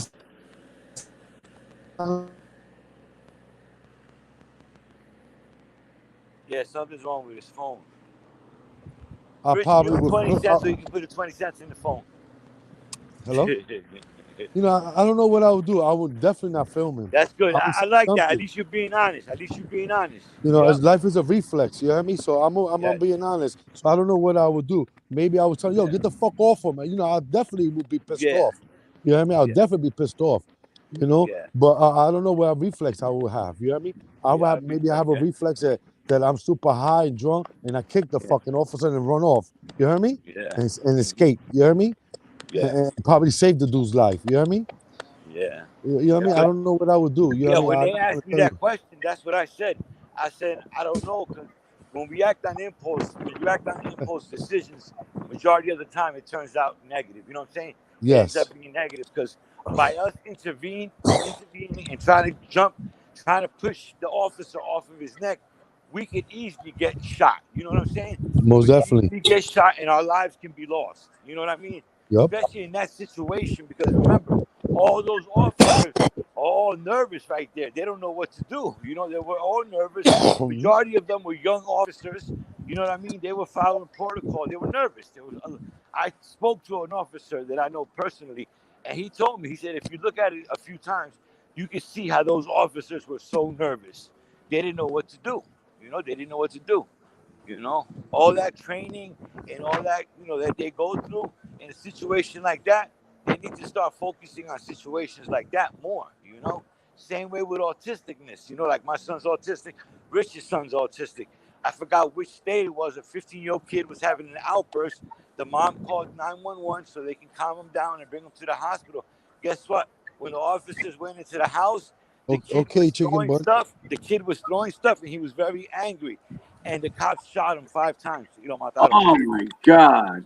Yes. Yo, Yes. Not to cut you off. I seen a video the other day of a little 10-year-old getting locked up in Syracuse, New York, for stealing a Yeah. bag of chips. I'll tell you this much. I'm not a guy that say I'm gonna do this and do that because I work with reflex. You hear me? So Yeah, I definitely would have flipped if I would have seen the police yeah, yeah. Because act of a little 10-year-old. I would have spazzed the fuck out. I'll get locked up my son because I don't has want to see no kids. situations Yeah, that's where he different. had outbursts and he ran out the house, like in his boxes, screaming and yelling, and the Yeah, cops yeah, came and they calmed him down. You know what I mean? They didn't grab their guns or anything like that. These cops, that was sad. Like, why would why would you shoot him? And it was sad, man. It was so sad. yes. They broke Man, my it fucking. They crushes shot him me. 5 times. Five That, times. that They just hit him brings in the tears chest to my three eyes. There's times. people like that. You hear me? They They got shot him in the problems. You hear legs. me? Crazy, man. And then another autistic kid in New York City, in Rikers Island, the cops killed him too. They killed him Yeah. too when he was having an episode. It's Yep. sad. Yep. The And police, the police. Richie, I'm gonna get a petition, and I want you to sign the yep. petition if you want. I can't force you to do And I it. give it out to shout out to the guy that won the lawsuit yesterday in Yeah. Rikers Island. He got Yeah, raped in because we Rikers want Island to and he we won want the to get a lawsuit. petition going that for these officers to get training to deal with autistic kids, man. They need to Yep. start learning how to deal with these kids, man. They don't know Right. how to deal with them. They come and they see a kid acting out, throwing stuff right off the bat. Grab the gun. Why didn't you taser him? You guys already knew he was autistic. Why couldn't you Yep. guys taser him? He was Yep. 15 years old. You guys could have bum rushed him and grabbed him. He didn't have no Right. knife or nothing. He was Yo, just breaking stuff. but the autistic kid, you can't grab him and lock him up because the autistic kid got that strength to beat the shit No, out of the what police I'm too. saying is that they could have grabbed him. They could have just grabbed him and Yes, calmed him yes, down hugged instead him. of You hear me? shooting him. Instead of shooting him.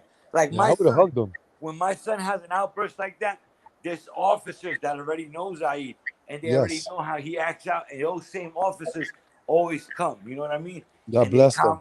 calm my son down. They don't try to shoot him or try Or to lock hurt him him. up. Yeah, yeah. Talk to him. Right. Yeah, it's so sad, man. That shit broke me and my wife down.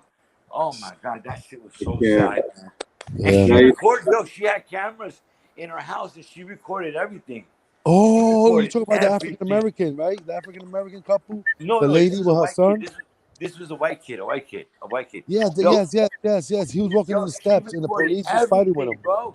They never tried to calm the situation down. Yes, They ran up the steps, and while he yes. was throwing stuff, they just started shooting. Rich, they just started shooting at the poor kid. Man, it's crushing Five me, times. man. 5 times. That was uncalled for. No way. No way, man. No way.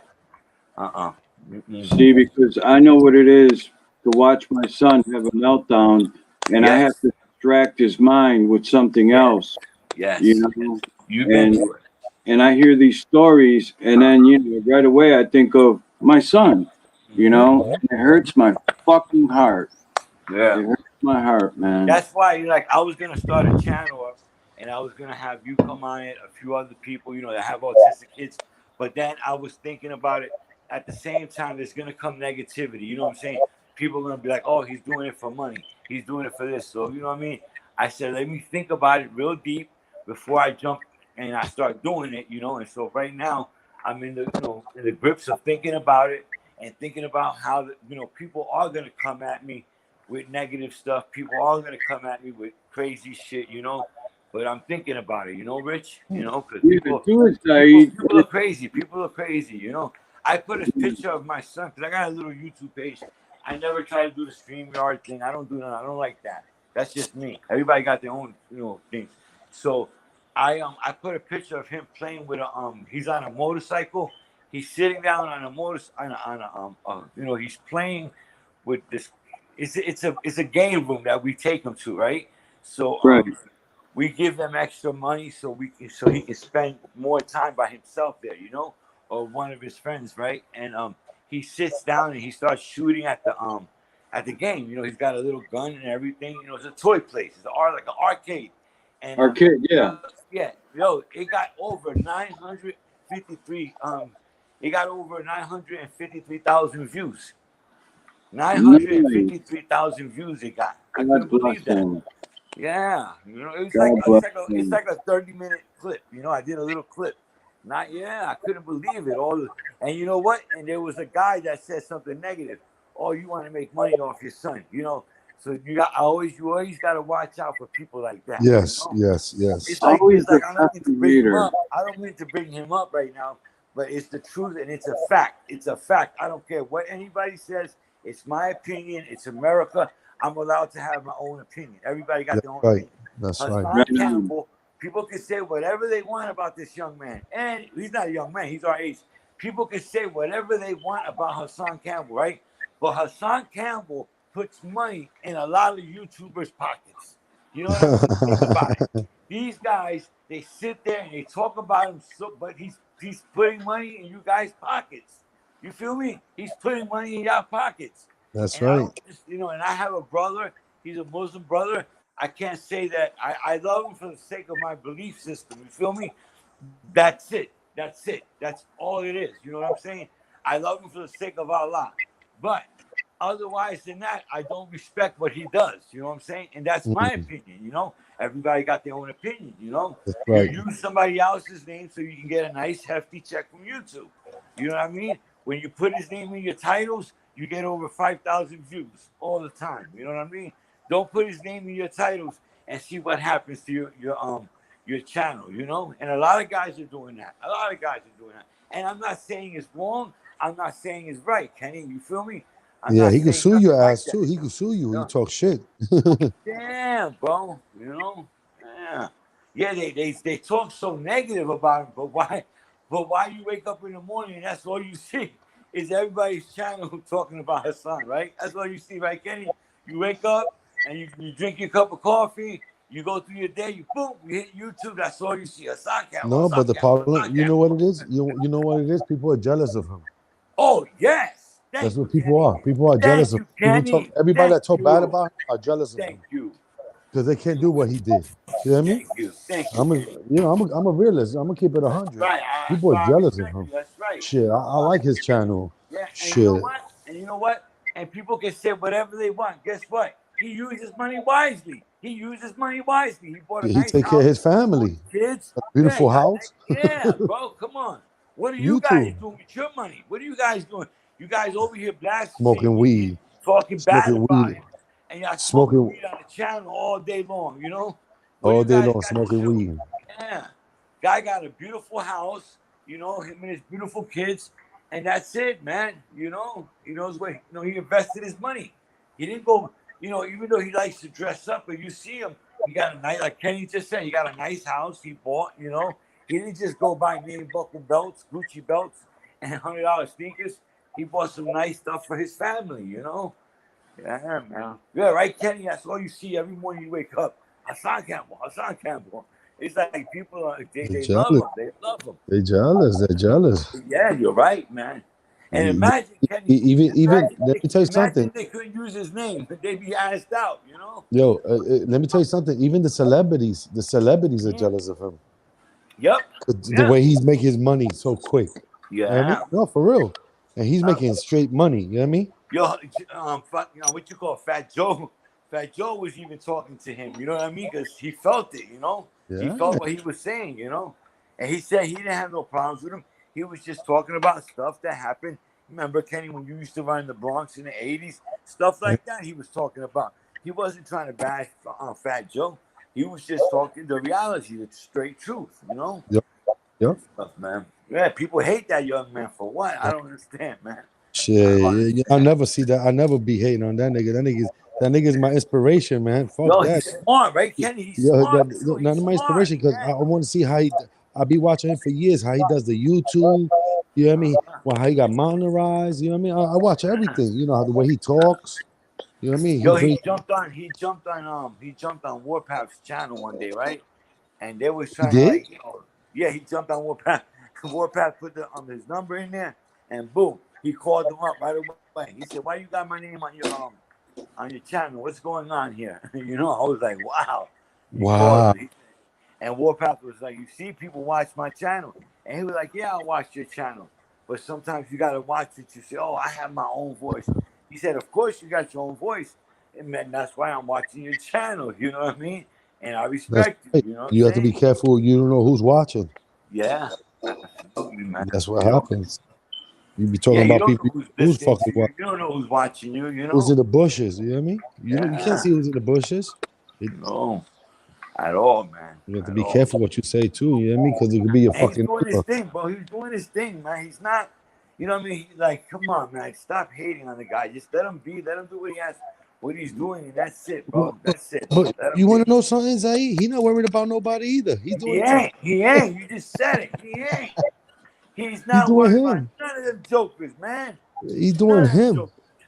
Ah, bro. Kid is smart. The kid is smart. The kid is smart. Very And you know smart. something? Very If smart. you ever Very listen to the smart. dude, Kevin Samuels, Mm-hmm. Kevin Samuels, he talks about the girls and all that, and Yeah.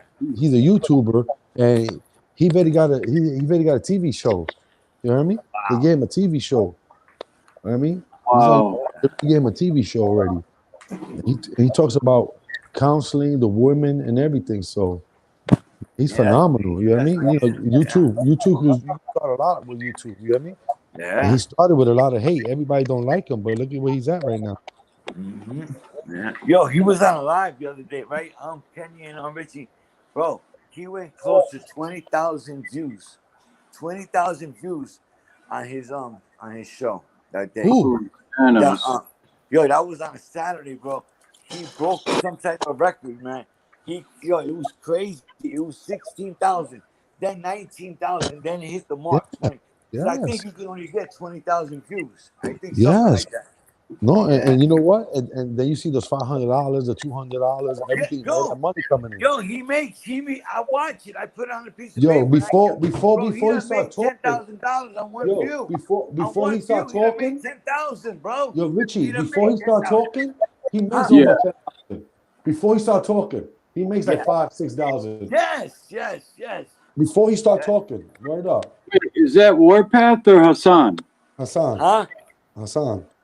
Oh, Hassan Kevin. Hassan. Wow. Hope I would have made that Yeah. money, nigga, would have overdosed, nigga. Good Yeah. for him. I'll send you his channel. You heard me? I'll send it to you. Yo, he got a good channel. I don't care what Yeah, anybody yeah. says. Very strong brother. Very strong brother. You know, he And cares about his people people. hate He him cares about his because he community. buying a house, he buy everything Uh-huh. he wants to buy. You know what I mean? Not what everybody wants to buy. He Yeah. knows, you know. He take care of his daughters. They got autism. They all looking Yeah, good. see, thank you, They all Kenny. look Thank you. I'll good. tell They you for all that. go to That's private right. schools. You heard me? Yeah. He Mm-hmm. taking care of his family, his wife, Good. and everything. So what? If he likes women and men, it doesn't matter. This is the world we're living Yeah, in. that's You his know what I mean? that's his prerogative. You know, that's his That's the world we're living in now. You know what I that's mean? So right. we can't think about Right. that shit.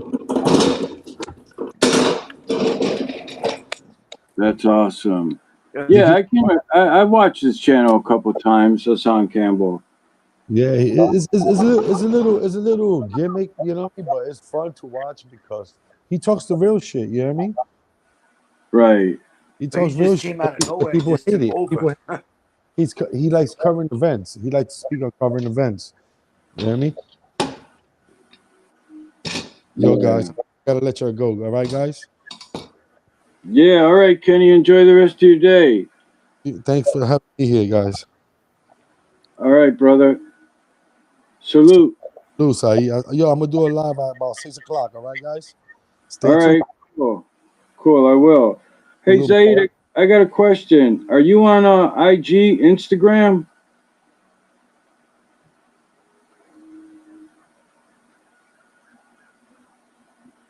Said, are you there?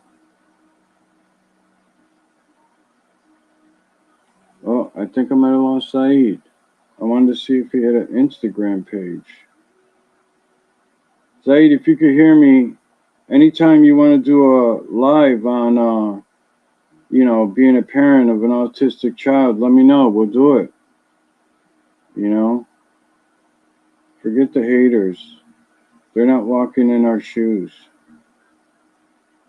We'll just do it.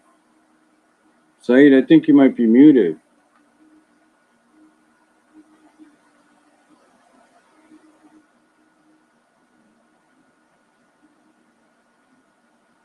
Yeah, chicken butt, you're right. That's how people get their name. And the algorithm. Yeah, and it could be called networking. Yeah, it's definitely networking. You know, I try to go on as many times as I can with either music or StreamYard, which I haven't done a lot of, which I'm paying for. So I said I might as well use it. That's why I did like a documentary this morning on Rochester back in 1963 for the hell of it. So, yeah, but I'll definitely subscribe to your wife's channel too, Chicken Butt. Vertical Views. I've seen her in some chats.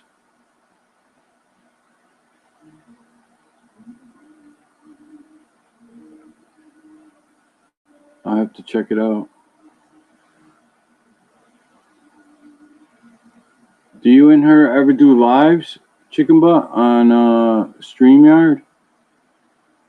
Matter of fact, I'm gonna look it up right now. Vertical Views.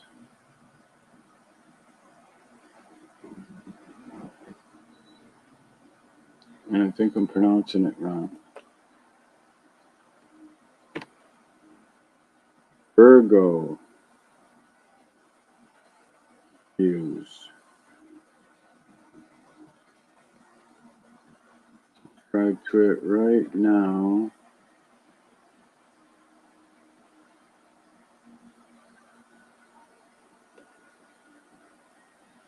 Let me go back and make sure I got the right Virgo Views.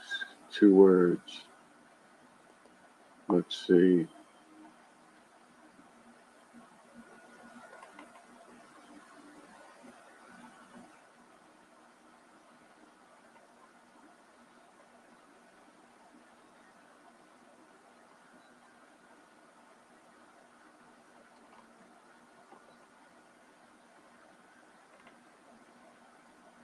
I'm not finding it.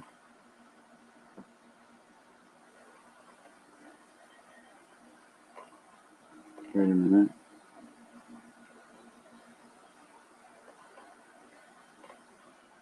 No, I'm not finding it. Did I? Am I spelling this? Of course I'm spelling it right. Views. Let me go back here and double check. Virgo Views. Alright. My wife's down there jamming some music. Virgo Views.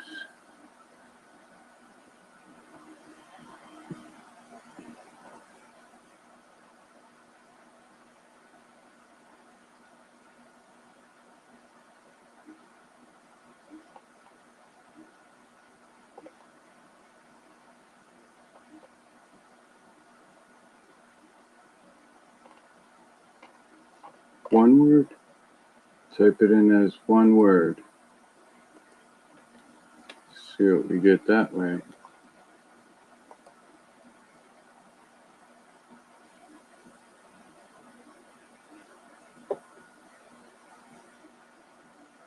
Oh, I think I just found it.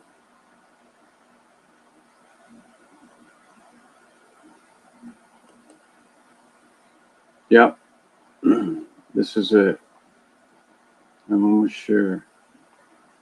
Let me see if she talks about her husband in here. Chicken Butt.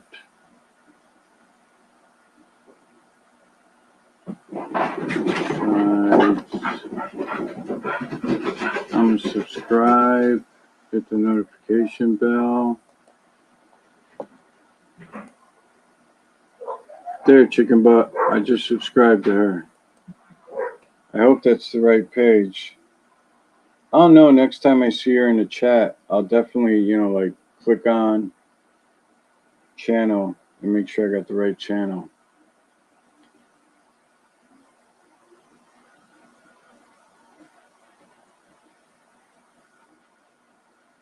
But yeah, going back to what Saeed said, being a parent, a mother, father, of an autistic child is not easy.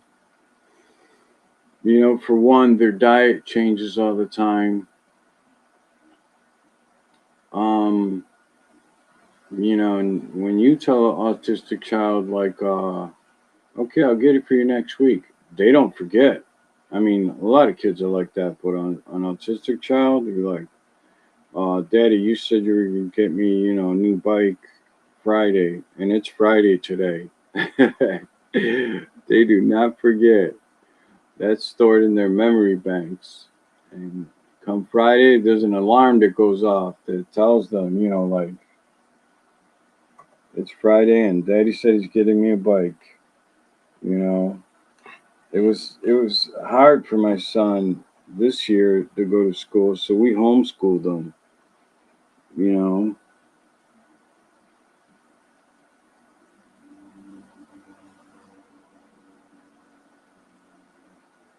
yeah, I just subscribed to her, Chicken Butt. That's cool.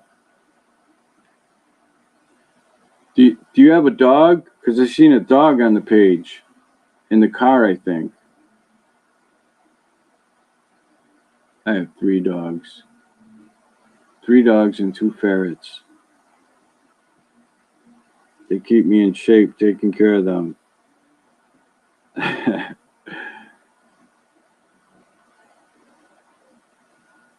Shorts, that's what she likes to do.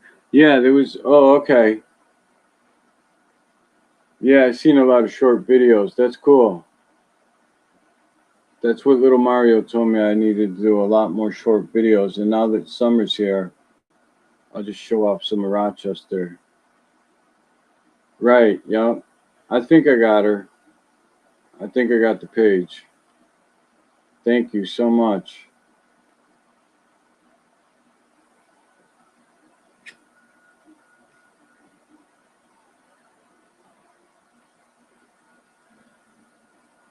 Yeah, so it's gloomy here. Gray skies. It was snowing last night, and it was snowing at 7:30 this morning, but nothing stuck. But it's only 37 degrees. Tomorrow and this week, the rest of the week till Sunday, I think it's going to be like 54, maybe the high. It's time to work on the old yard. Trim it all up, cut the grass. I think I'm going to reseal my driveway this year. It's looking kind of shabby.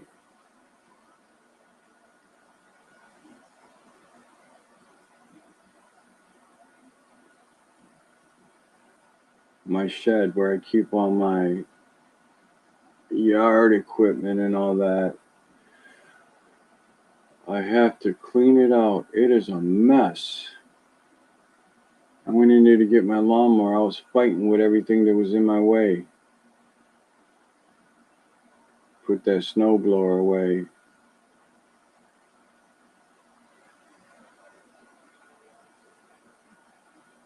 I got the lawnmower out, filled it up with gas, and that baby started. Man, but when you haven't cut lawn because of the winter season, oof, you get those weird muscles all back that hurt. They hurt for the, you know, for the next day. Hey, salute, Virgo Views. God bless you. Good morning. All right. Now, yeah, that's the page I'm on. That's cool. Yep. That's exactly the page I'm on. Good. I subscribed. Yeah, you don't have to call me sir. I'm just rich. Yep. Salute to you, Virgo Views. I've been following Chicken Butt for a long time. We're always on the same channels and everything like that, so that's cool. Yeah, I just seen your page. I still have it up. There was, yeah, the dog. My road dog. You guys still have that dog?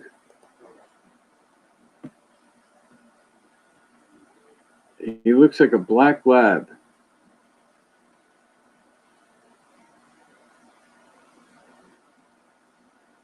You have a great day too. Salute, Barn. Good morning. Hope you're having a wonderful day. I'm just here mumbling to myself. Let me drop this link.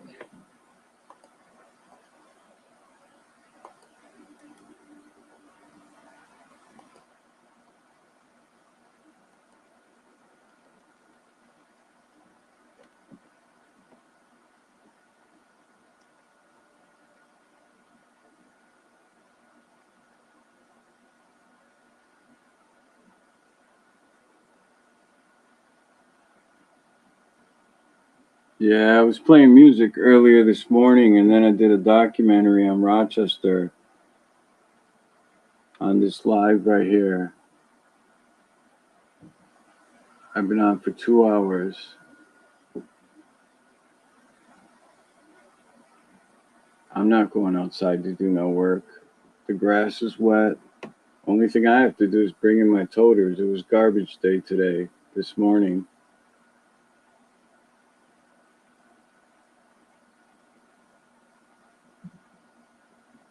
My garbage men get here at 7 o'clock on the dot.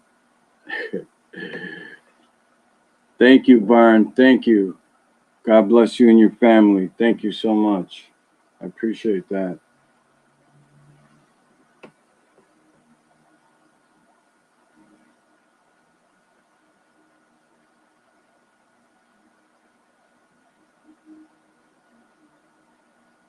Yeah, I'm gonna have to check on that story, the ones I just said this morning about the father and the 3 kids, man, and the fire in Philly.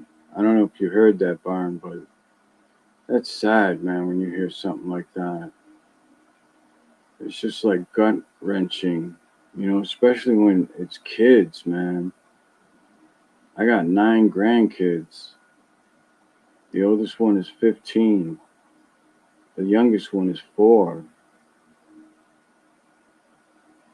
Alana, my little baby girl, man, and I can't fathom thinking about, them passing away or being in a fire or something like that. It's just gut wrenching, man. It hurts. It hurts when bad things happen to kids. They don't even have to be your kids, and I hear stories like that, and it's crushing.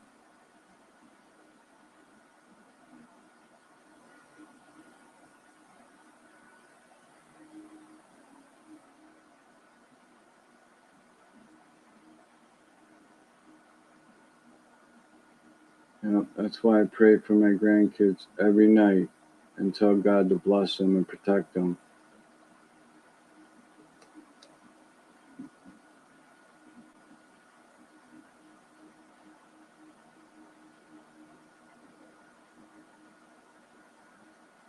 Because you never know what's going to happen. You never know what's going to happen.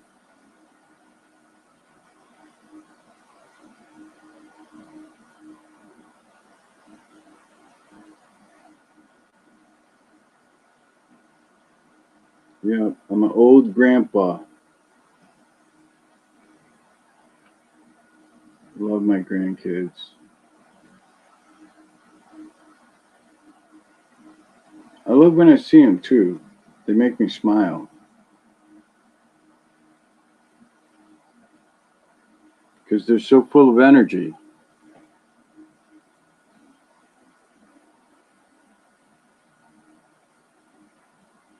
Yeah, chicken butt. 3 kids and a father passed away in a fire in Philly. Saeed was just telling me and Kenny about it.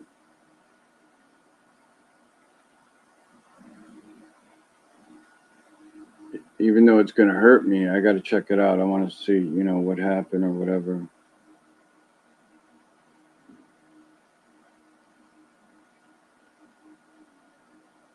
Saeed said that the mother escaped, the father escaped, then the father ran back in to get the kids.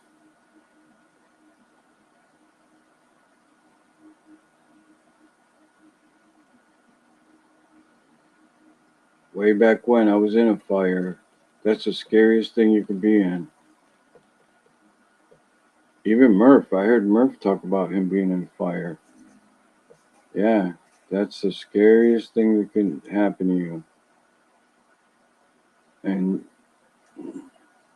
it's like a car accident. You think you're never going to get hit by a car or get hit by another car when you're in your car, or you're ever going to be in a fire.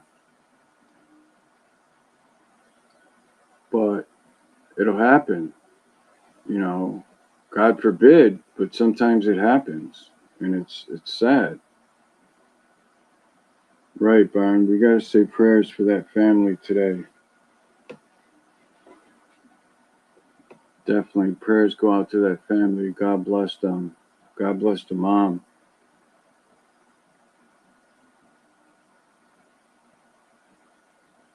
You know, it's sad to say, she'll normal to be normal in her life. It, it might take 10 or more years. You know, she'll be feeling this for a long time.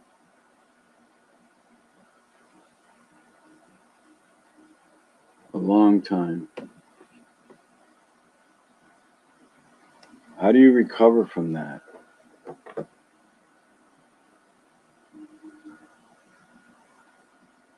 It's hard. You may never recover from it.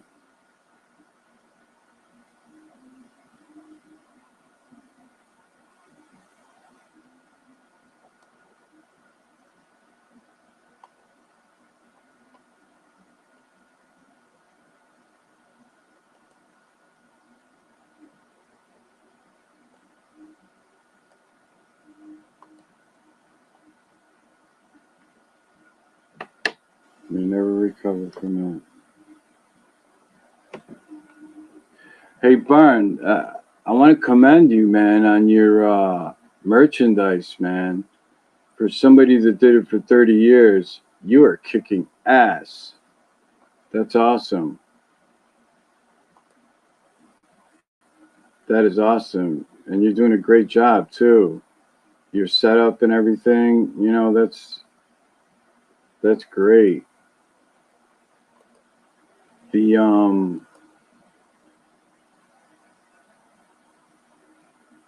the shiny ones with the multicolor ones, that one is hot. I like that one. I'm gonna order one for my son soon. I'll just hit you up on IG and then cash app you the money and then give you the address and everything on IG because I follow you on there. I was laughing when you were like, "What? 3X? Rich, you don't have the 3X. Yo, why do you want a 3X?" Yeah, it was for my son. He's a big boy, my 14-year-old. He'll like it. He'll like he'll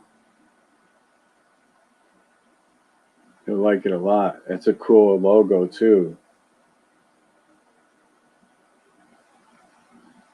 The lion with the crown on it, ATG TV.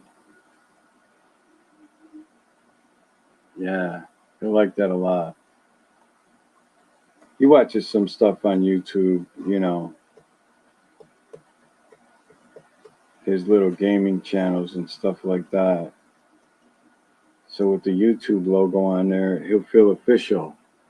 I'll tell him this is somebody that Daddy follows, a channel that Daddy follows. Wear it with pride, son. Wear it with pride. Yeah, your setup and everything, you know, I imagine you self-taught yourself, or watched videos or something, or read the instructions or something, but you're killing it. You're killing it. Yeah, feel free to drop your link on my page if you want. I gotta learn how to do that a lot faster. Let me see. If I look it up. ATG TV. Oh, here you go. Copy address. Copy address.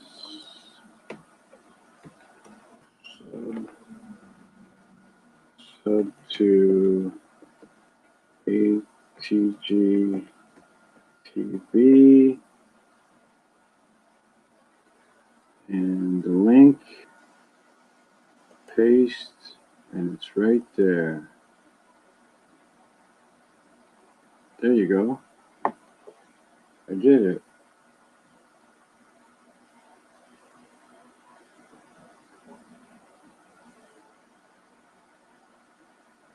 Brand. Let me play some of this YouTube music.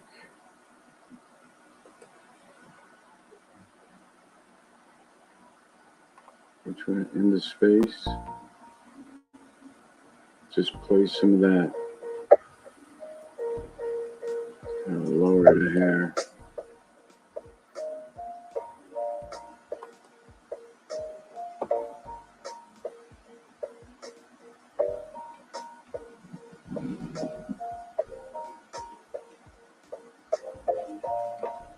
Yeah, subscribe to ATG TV with Barn, and you can get some great merchandise.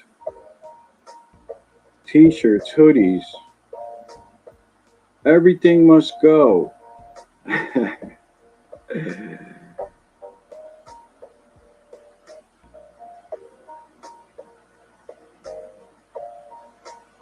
Subscribe to IP, his channel.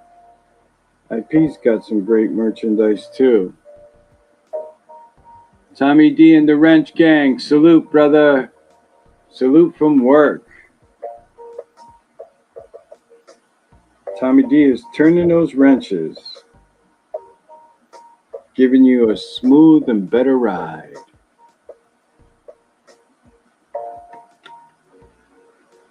One day, Tommy, I hope you have your own place.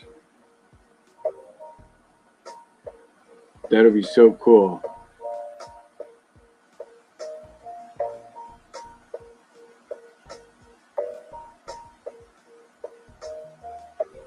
Right. Subscribe to Tommy D. You'll see him on YouTube. I think Tommy D talked about in the future doing some car repairs on a live. That'd be cool. Or giving you some advice, you know, on how to winterize your car or how to check this or that. That'd be cool as hell.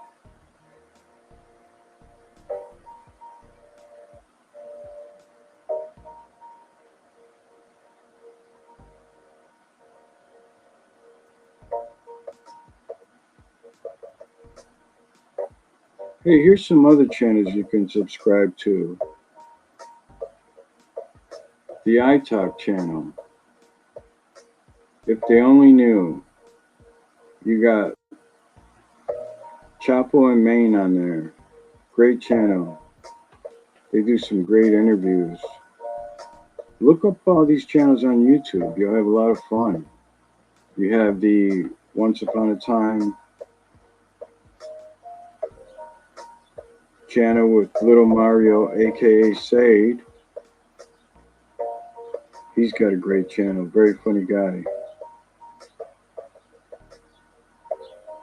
You also have True LES Talk. Subscribe to his channel. You also have subscribed to Kenny Cutthroat, Cutthroat Entertainment. Kenny has a great channel. These are all great channels that I support and love.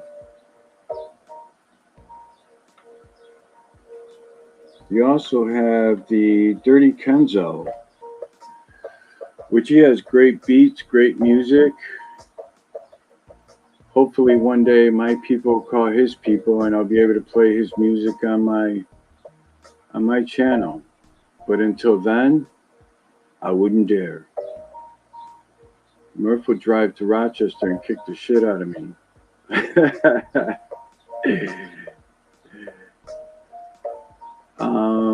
Yeah, and then you got Thursday nights at 7 o'clock, Cooking with Queen Celts and Murph.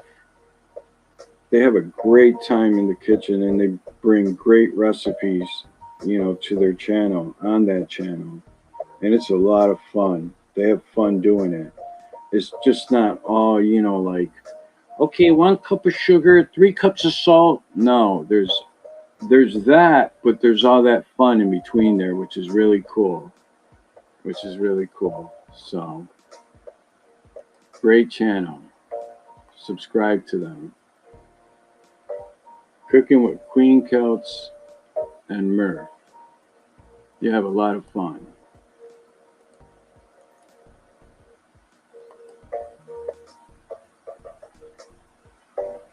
Let's see who else is on this page. You have Tea History. Tea History has these shorts where he does a lot of cooking. Tea History is cool because he'll go to the market, pick up the product, bring it back home, and poof, voila. You got some steak and potatoes with veggies ready to rock and roll. You also have Friendly Extortion. Subscribe to his channel. Brilliant guy, brilliant commentary. Larry Beach.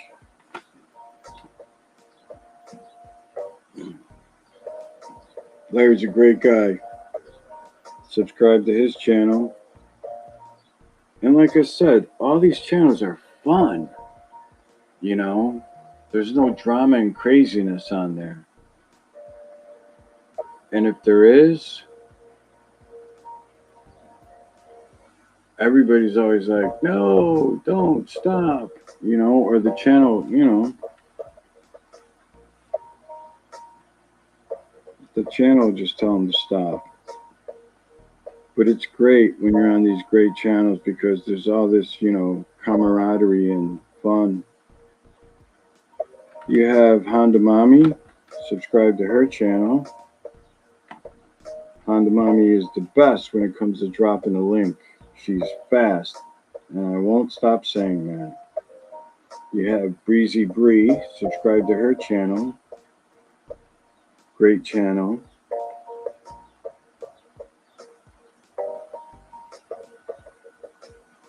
You also have Mac Mean. Subscribe to his channel.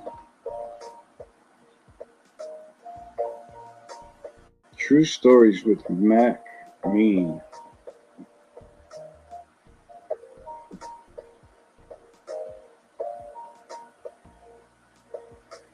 The Polo Show. Subscribe to that channel. Polo's a great brother.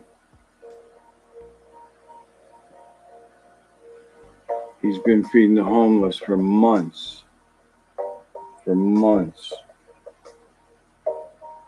Go support him.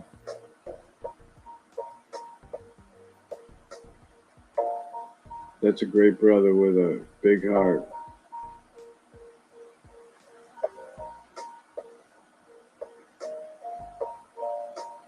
Subscribe to Behind the Bar 2.0 Main's channel. That's a great channel. His setup is awesome. I wish I had it.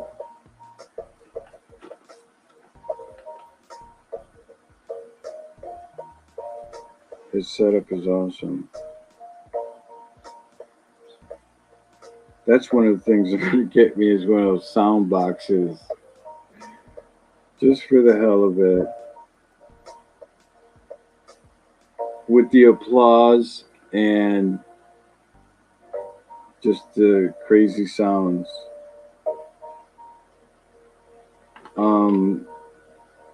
I haven't heard Kenny's in a long time, but I used to laugh my ass off when Kenny would play that. When he would hit the what button, that shit made me laugh so much. Somebody would be saying something or talking about something, and Kenny would hit you with that what. It was like right on point. It would make me laugh my ass off. Yeah, subscribe to Grown Man Talk. They're awesome.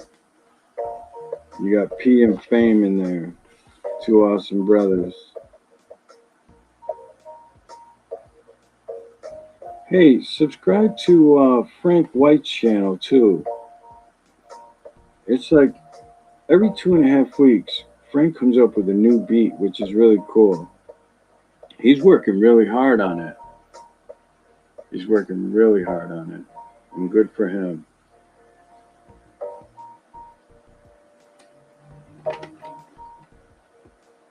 And then you have King Tro, Mr. Outside. He's got a cool channel. Subscribe to him. And that's it. I think I covered a lot of these channels that I follow.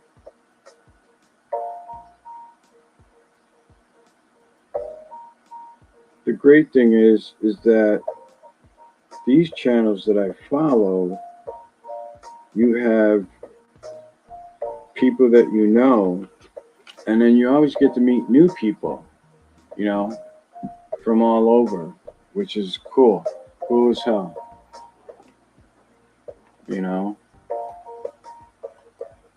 And, you know, it's cool when you got respect and love on a channel. And you get to meet new people. And you have different opinions, you know? And it's not a war, you know? You can agree or disagree. And everything is fine, you know? You walk away with your dignity, you know? That's what's cool when you're on a cool channel. You know, and all the channels that I mentioned, they rock.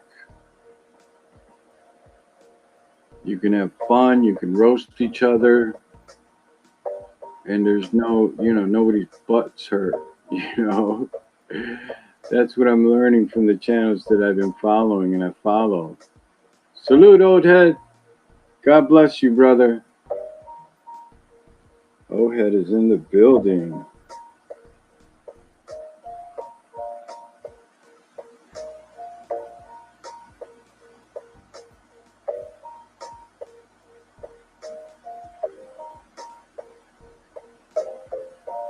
Oh, ahead, I'll drop the link, or the link is right there if you can see it if you want to come up.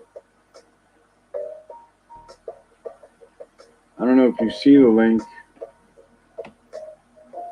It's probably like, what, 8:45 where you're at? I can never do this. Let me see. 8, 9, 10, 9:45. No, 8:45. Oh, cool. Oh, Powerball, $400 million. I'm gonna win that, Kenny. I got a feeling.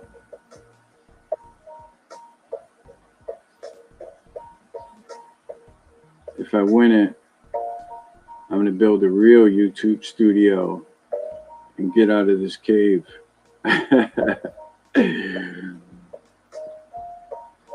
This cave I'm in.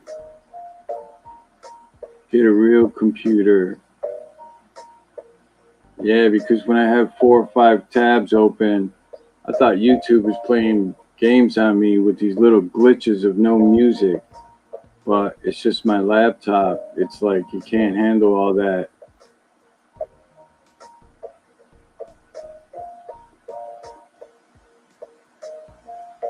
The CPU is like, no way, you got too many tabs open.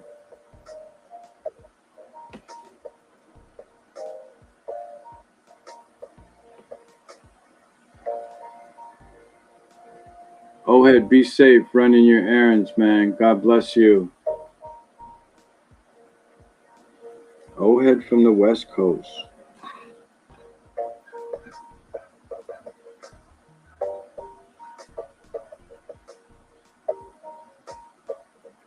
$400 million. Out of that, you'll probably get, I'm guessing, close to 195.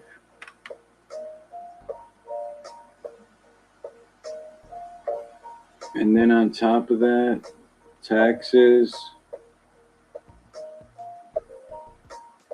money like that, you got to put into something. Hide money from the government.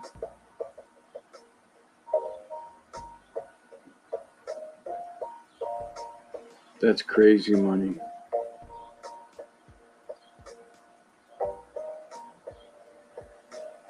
Crazy money. But that's money where you take care of your family and you put money away for them for, generations to come.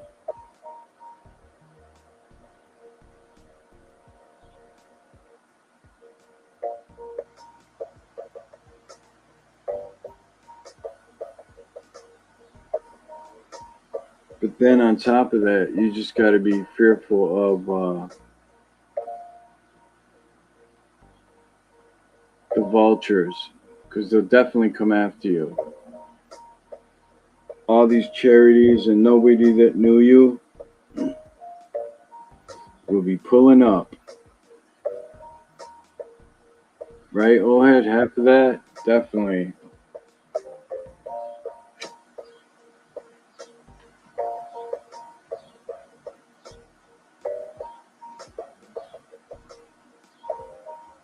Yeah, vultures will be pulling up. Different charities, different people. You'll have family members that don't even call you on the phone or stop by. You only see them at different functions.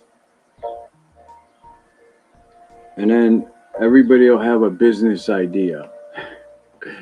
You got $195 million and everybody will approach you with a business idea. Your family members. Hey, I want to open up a pizza shop. Something, anything. But, that'll happen. So, do you give them money and just let them wing it? Or do you say no?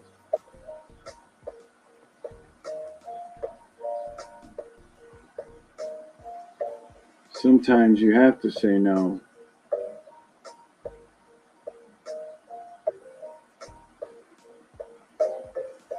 It's one thing I learned of,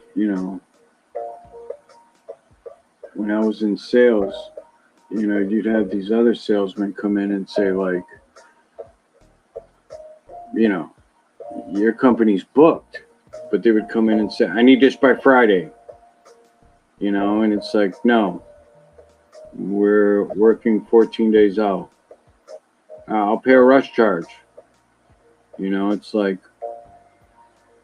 okay. You have to tweak the schedule, or have somebody stay late, but you got to make it worth your while,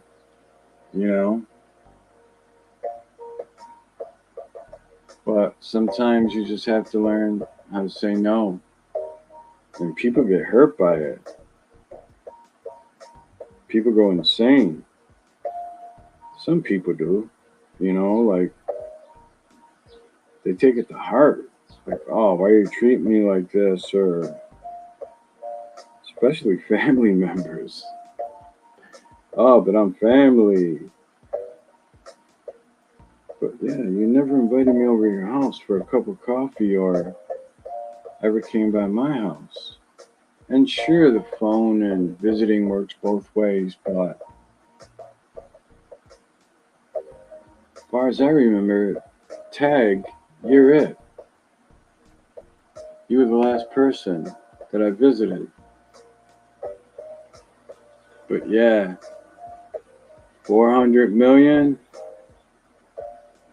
I'm wearing a mask and some big ass shades when Lotto takes that picture of me.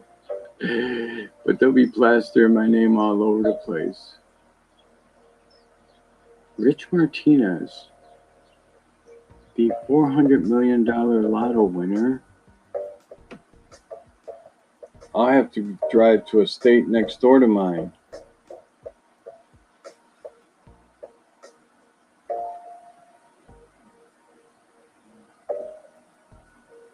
People will be ringing my ring. I'll be watching it from a state next to mine.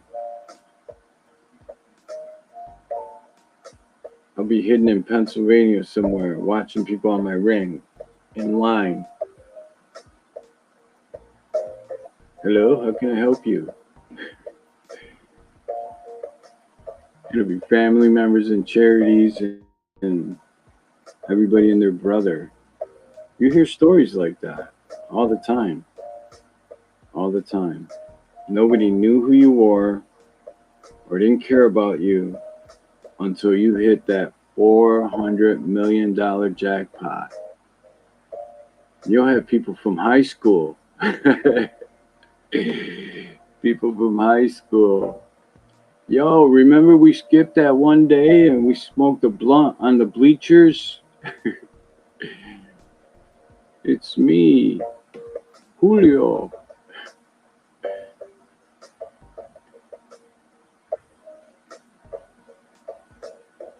$400 million.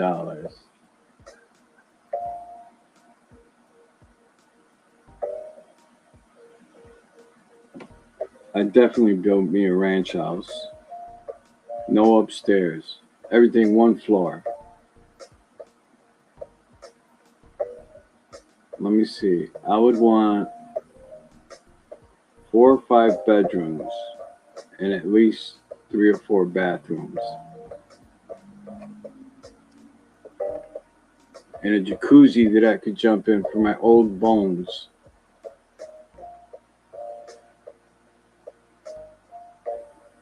With all these jets in it. Yeah. Yep, ladies and gentlemen, and that's called pipe dreaming.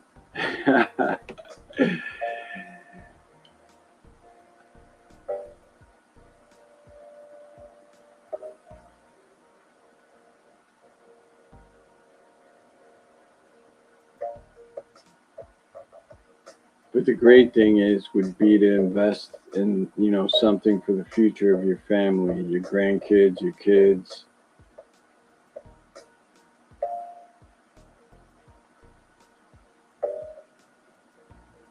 To take care of their future and take care of them, your immediate family.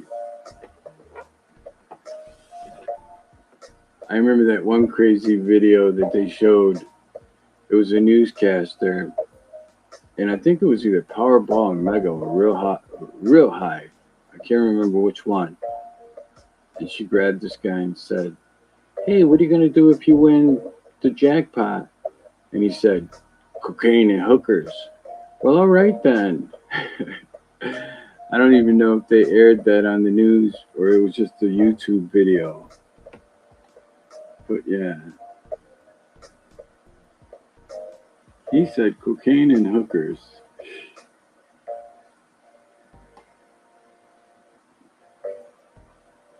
That was his answer, and he's entitled to it. That's what he wanted to do. Exactly what he wanted to do. Good for him. But I definitely would take a different route.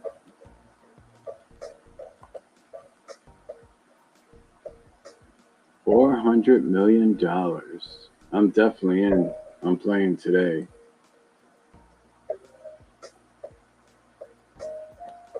I'm not the one that like birthdays or anniversaries or nothing like that. I'm just like, give me a quick pick. That's it. If I'm gonna hit, I'm gonna hit. I do it that way. Give me a quick pick.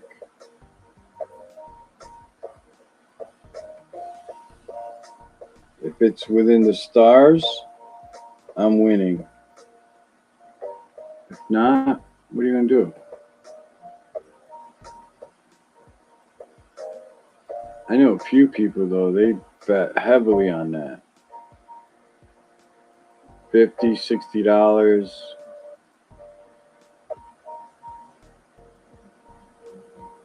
even more. Some people bet like 500 or whatever, and they got a stack of tickets like a deck of cards.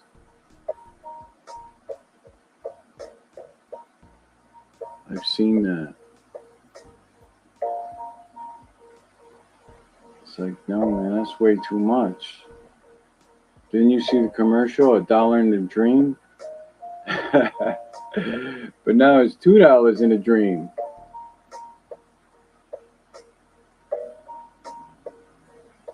I don't even know if they redid that commercial. They should have.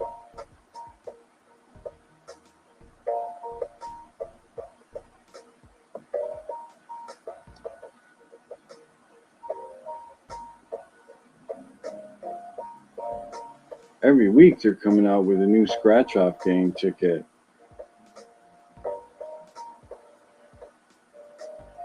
Those are the ones that play in the beginning because they're hot. Like you go into Wegmans supermarket and they got 5 machines set up in a little corner. I buy my tickets and I shop and that's it. But you got people standing there scratching tickets.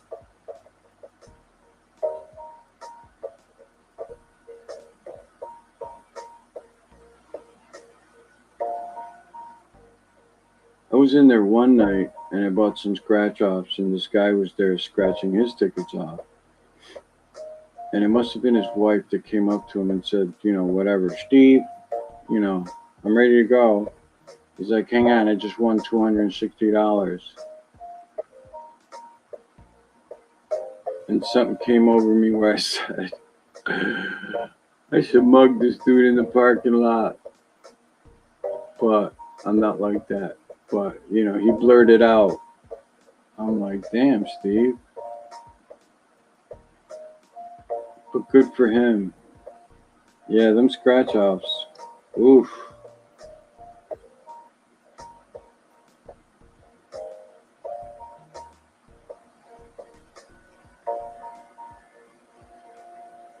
I remember when I bought my store, when I had my store, and we sold scratch offs there. A guy came in and bought a whole book, $260. He came back 2 days later and probably won like $100 and something, and we cashed him in for him. But he bought a whole book for $260, loose change. 2 days later, I think it was like $100 he won. Dude, so you're 160 in the hole.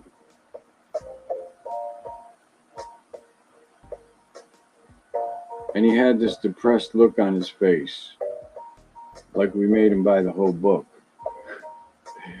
No, that was on him. Yeah, because loose change, I think, the highest you can win on that is $500.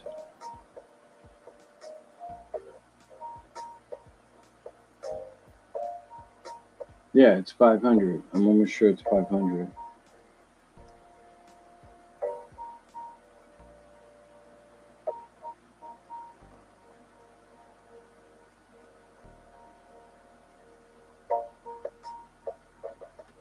What was it before Powerball and Mega? Just the regular Lotto used to get huge, but now since Powerball and Mega are out, the regular Lotto, I think the highest that gets to is like 3.5 million. Yeah, because like I said, Lotto's always coming out with a new game. A new game.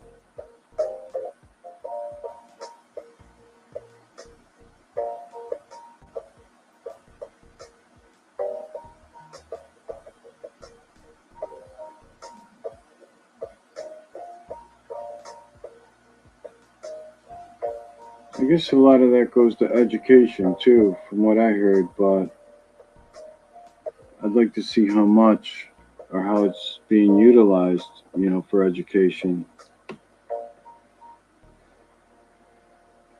And the rest goes back into the kitty.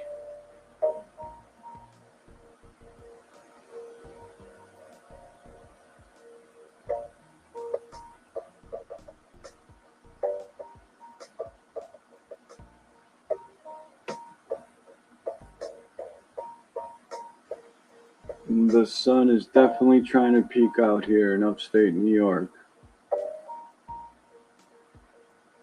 where it's probably 43 degrees right now from what I just seen.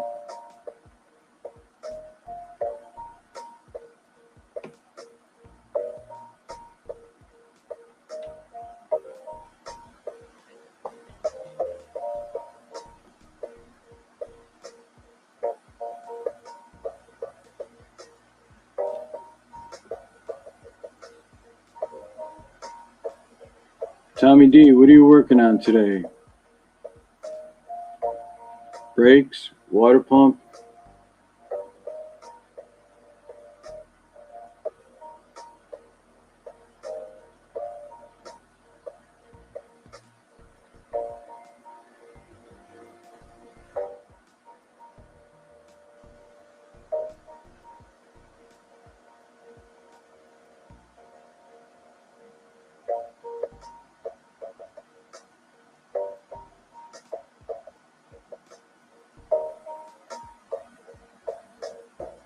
I just did the brakes a couple weeks ago on my Jackie Boy's mom's car. Them brakes were like down to the rotor. Thank God they didn't dig into the rotor and the rotors were fine.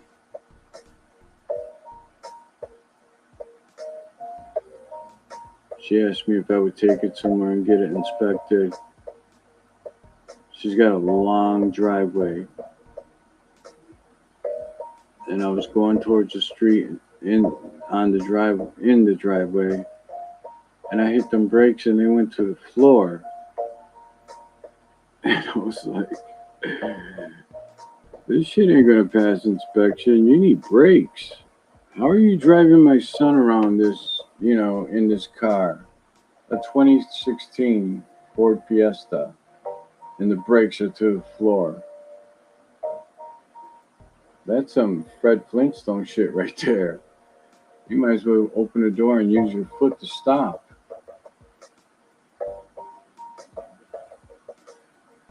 Yeah, them brakes went to the floor and scared the shit out of me. I'm like, nope. I rode that car right back. This can't get inspected like this. Need some brakes.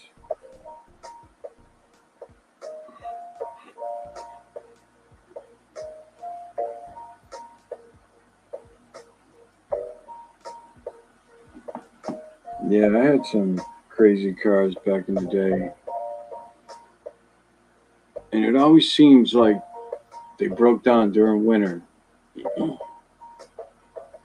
Whether it's you fix it or take it to the garage. But me, I was like, no, I'm fixing this myself. I've been out there in blizzards with a tarp, makeshift tent, 20 degrees weather, freezing working on a car.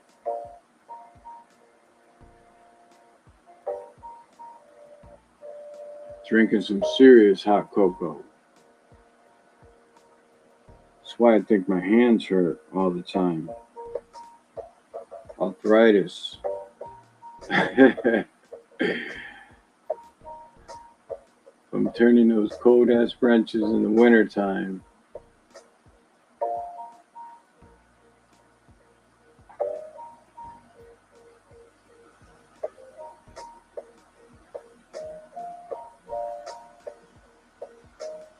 Drinking hot cocoa.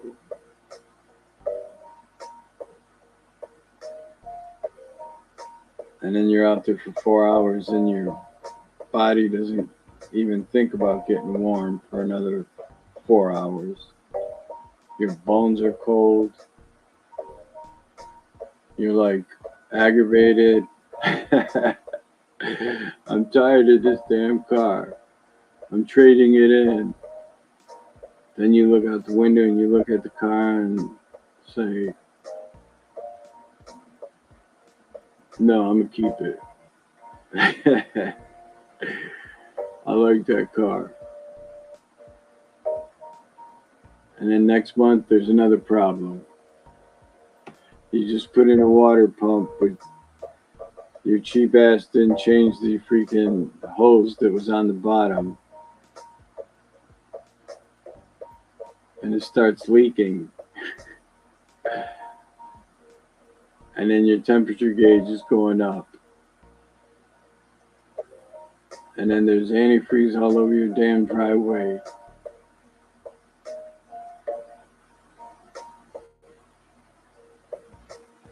Yeah, cars are awesome, but sometimes they can be a pain in the ass.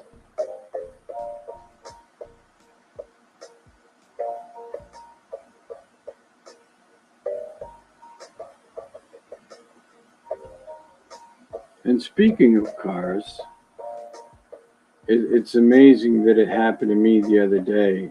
I've seen it happen before, but I was like 5 cars back. Last summer, I seen it happen a lot. You're in the right lane. You're going to go straight. But you get somebody in the left lane that's going to turn left. But as soon as that light turns green, boom, they cut in front of you and they go straight. It's a new thing in Rochester. I don't know if that's happening anywhere else because they don't want to be 5 cars back. They want to be first and get around all these cars. So they'll pull in the left lane, and as soon as that light turns green, they're flooring it and going straight. And it's not even a question of, oh, I changed my mind, I'm going straight. It's a question of what they're doing, which one day is going to cause a terrible accident, or maybe it has, and I've never seen it on the news or heard about it, but there's a lot of that happening. Taste, salute, brother. Good afternoon, sir.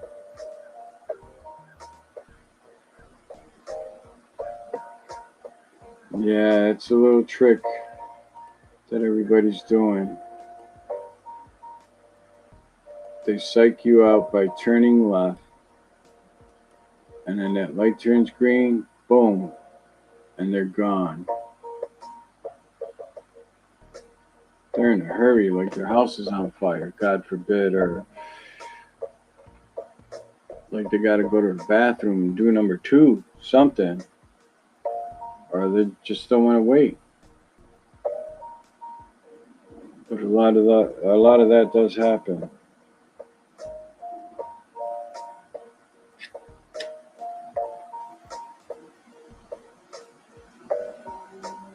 I love the people that cut in front of you. They pull out of a side street. They haul ass to make that right-hand turn. Boom! And then they do like 10 miles an hour. You're like, what the beep? Dude, you just freaking flew out of the side street. Now you're going to do 10 miles an hour? It's amazing. It's funny.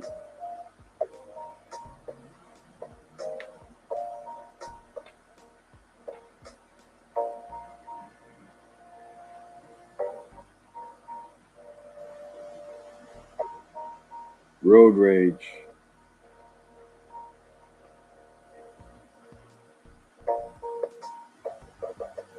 Some road rage out there is crazy. Taste, I dropped the link if you want to come up for a minute.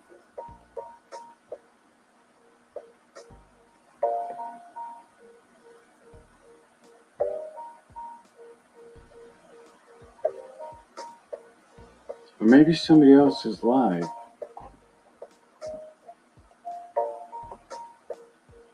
Somebody else is live. I can go on theirs.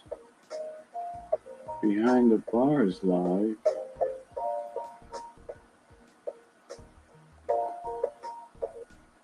He's mumbling.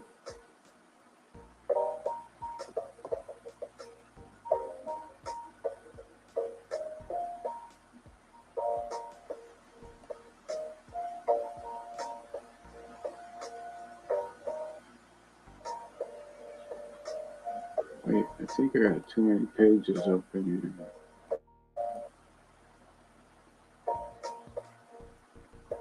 I do. Need to close this one.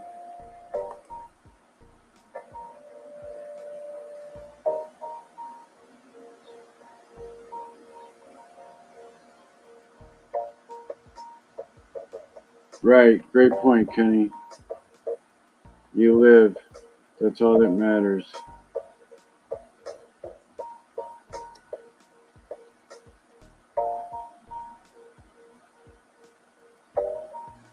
Right.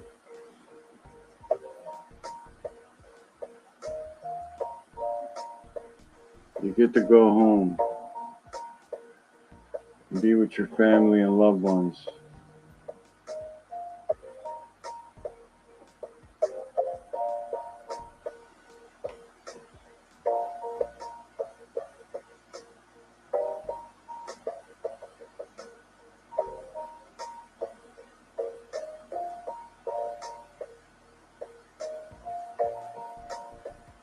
I think this weekend I'm going to change the spark plugs in my car. You got to do everything you can to get that better and best gas mileage with these damn prices.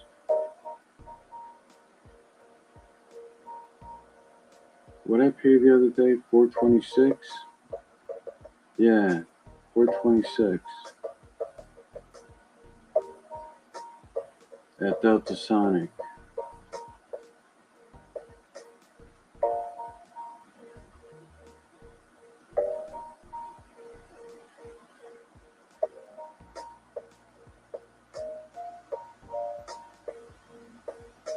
Change them plugs, do an oil change, air filter.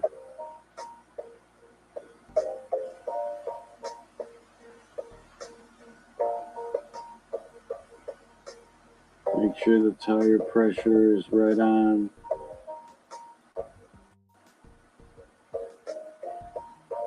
Get all you can out of your car to get that great gas mileage.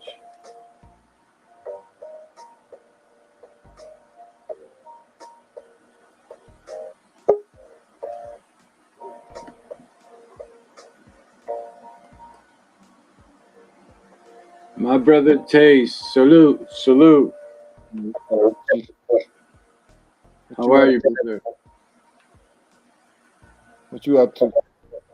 Not much, man. I did a some documentary on Rochester from 1963, and then I just stayed on here mumbling. And then Kenny came on, Saeed came on.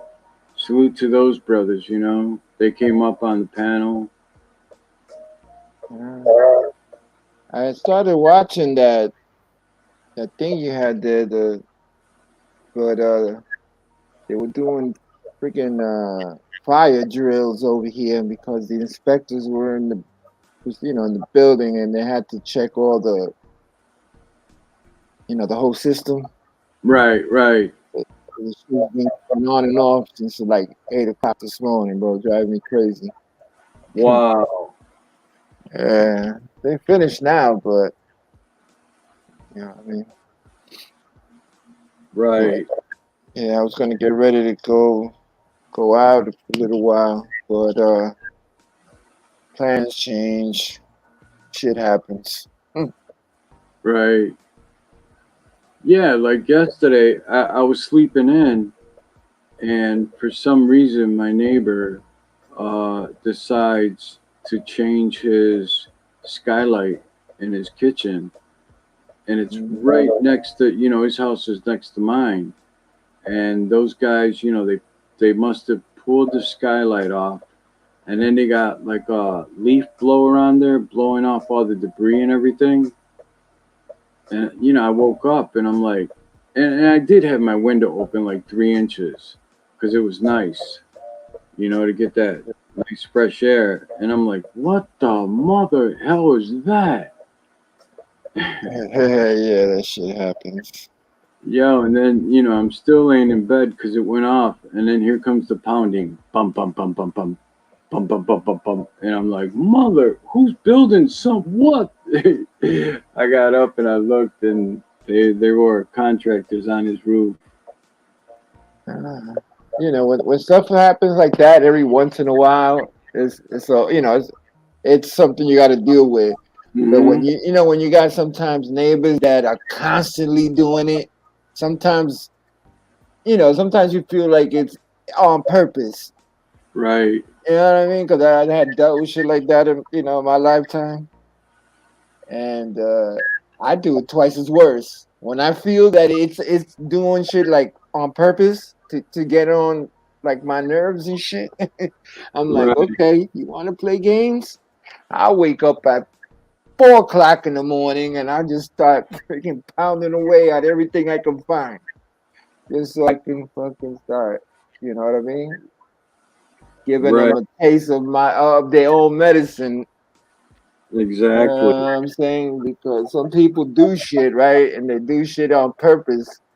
Maybe they don't know they're doing it. Maybe you know what I mean until you, I guess, have a conversation with the person. But when the Right, person for a fact is doing it on purpose, then you got to give them sometimes a taste of their own medicine. Oh, you don't like it, right? So don't do it to others if you don't like it done to you. right, And it happened to me once or twice where I had to like really, you know what I mean? Like really get down in my bag and said, okay, I'm gonna get back. I'm gonna see how you like it. Freaking 3 o'clock in the morning or some shit like that, pounding away at everything or making noise or whatever. You know what exactly. I mean? And then they'll come and knock on the door. Hey, why? Oh, whoa, wait a second, bro. I don't complain when you're doing it all times of the fucking whatever time whatever time it is. And Exactly. then they get the message. You know what I mean? Because like after I did it I think it was like 2 times that I can remember. The people. Then after that, after I did it and got on their nerves, then they every time like they're gonna do something, knowing that they're gonna make that type of noise at whatever time it is, they come and knock on the door and like, yo, you don't mind if I'm gonna be doing this and that and that. Okay, all right, no problem. You know what I Right, mean? And I show them the same respect. You know what I mean? But sometimes, some people just do shit just cause they think they can just do it and get away with it. You know? yeah, there was this, like, in my town, you got that noise ordinance from like 7:30 to 11, I think it is, or 10. you Mhm. know you can blast to do whatever you want, noise or whatever. And there was a zombie house next to mine, which I thought it was a garage, but apparently it was a little chateau or whatever. And so someone bought it, and I seen the guy out there. And he's like, "Hey, buddy, yeah, we're gonna start fixing it, and we're gonna make it look real nice, and blah blah blah." And I'm like, "Great, hey, go at it." So I told my wife, I said, "Hey, you know what? They're gonna start working on that house next door, so be ready, because they'll be banging at 8 o'clock or whatever." Man, them dudes were there like at 7:15, at 7:35. 7:35 in the morning. They were like banging and ripping shit out and throwing it in the dumpster. And in the beginning, when the dumpster's empty and you throw something in there, Yeah, that shit makes a lot of noise. it's Yeah, a yeah, bomb, boom, boom, and you're yeah. like, what the hell are they doing? And I'm looking out the kitchen window and they're throwing chairs in there and all kinds of stuff. Yeah, when I used to work with the company I used to work with doing, that environmental work, asbestos work, and all that shit. A lot of times we would, there'd be jobs on rooftops, like replacing the roof, and a lot of the shingles are made of asbestos and shit like that. And When we would work on the building, knowing that we would be up there at 6 o'clock in the morning, throwing shit down the chute, 7, 10, 15 floors up. Oh yeah, yeah. You know what I mean? And then there will be a dumpster it's an enclosed dumpster, but still shit that's falling from 15 floors up. By the time it ends, it makes a noise. It's picking up speed. Yes, and then roof material, is very heavy. Yeah, it's picking up Uh, speed. yeah, so I used to have to knock on every single door and like explain to everybody, excuse me, this day we're gonna be doing such and such. We're gonna try to do it from this time to this time, and most of the time it wasn't a problem, but you get these couple of residents that be like, "Oh no, but I sleep during the day because I work at night." Right, You know right, what I mean? But then I tell them, I then when they give me a hard time, I go to the landlord and say, "Listen, everybody says it's okay, but this one, because they say they work night, they don't want me doing it. So, I mean, you're gonna have to go in there and talk to and make them over, over. trying to make them understand that the job needs to get done, and Right, we can only do it at this time because we don't want to do it in the middle of the night because most of the building is sleeping at night. There's only like one or two people that might be sleeping during the day because they work nights. right. I mean, things like that. Sometimes it's out of your hands, you know, Mm-hmm. and it's not going to last forever. You know, you're doing the job, and it's going to be a week or 2 weeks, and hey, we're sorry, but Yeah, but sometimes it has to get done. right. It's But at least I try to involve the people and give them notices and try to talk to them. And if they have any concerns, try to work with the people the best I can without it interfering in the work. yeah, exactly. You know what I mean? So for the And you most part, it was, I never right, had a problem, but you always have the one or two that's always, you know what I mean, has a problem with it. right, definitely. Yeah, but these guys were 7:35. Boom, boom, boom, boom. They were pounding and doing their thing, and I'm like, all right, I guess I have to put up with this for the next week or 2 weeks. Hmm. But And what do and I you, know how it is too because I remember when I used to work nights and sleep days, and you know what I mean. And the rest of the world is up during the day, doing whatever they have to do, making whatever kind of noises. You got to put up with it, especially if you live in a residential building. right? You got to put up with it. Definitely. Yeah, I did that night shift a few times, and I would come home and be gentle with my car door because I didn't want to wake up any of my neighbors. Yeah. Matter of fact, for me, most of it was at night shift because, like, when we have contracts with like residential contracts or like with the housing authority, you got to work within 9 to 5. But when there's a contract with like the Board of Education or the Transit Authority or Con Ed, they want all their work done at night. We might start at 8 in the night and finish 8 in the morning and be Right. at it all night. You know, and then I would have to come home and sleep during the day or try to sleep during the day. But you get used to it after a while. It's a pain in the ass. Yeah, I had a brother-in-law who worked for Rochester Products, and what they did was they made automotive, parts and stuff like that. When the industry was big here in Rochester, and everybody and their brother worked there, but my brother-in-law, you know, he worked nights. Like for what, 25 years he was there. He retired from there. And I asked him one day, I'm like, Fred, how come you never work during the day?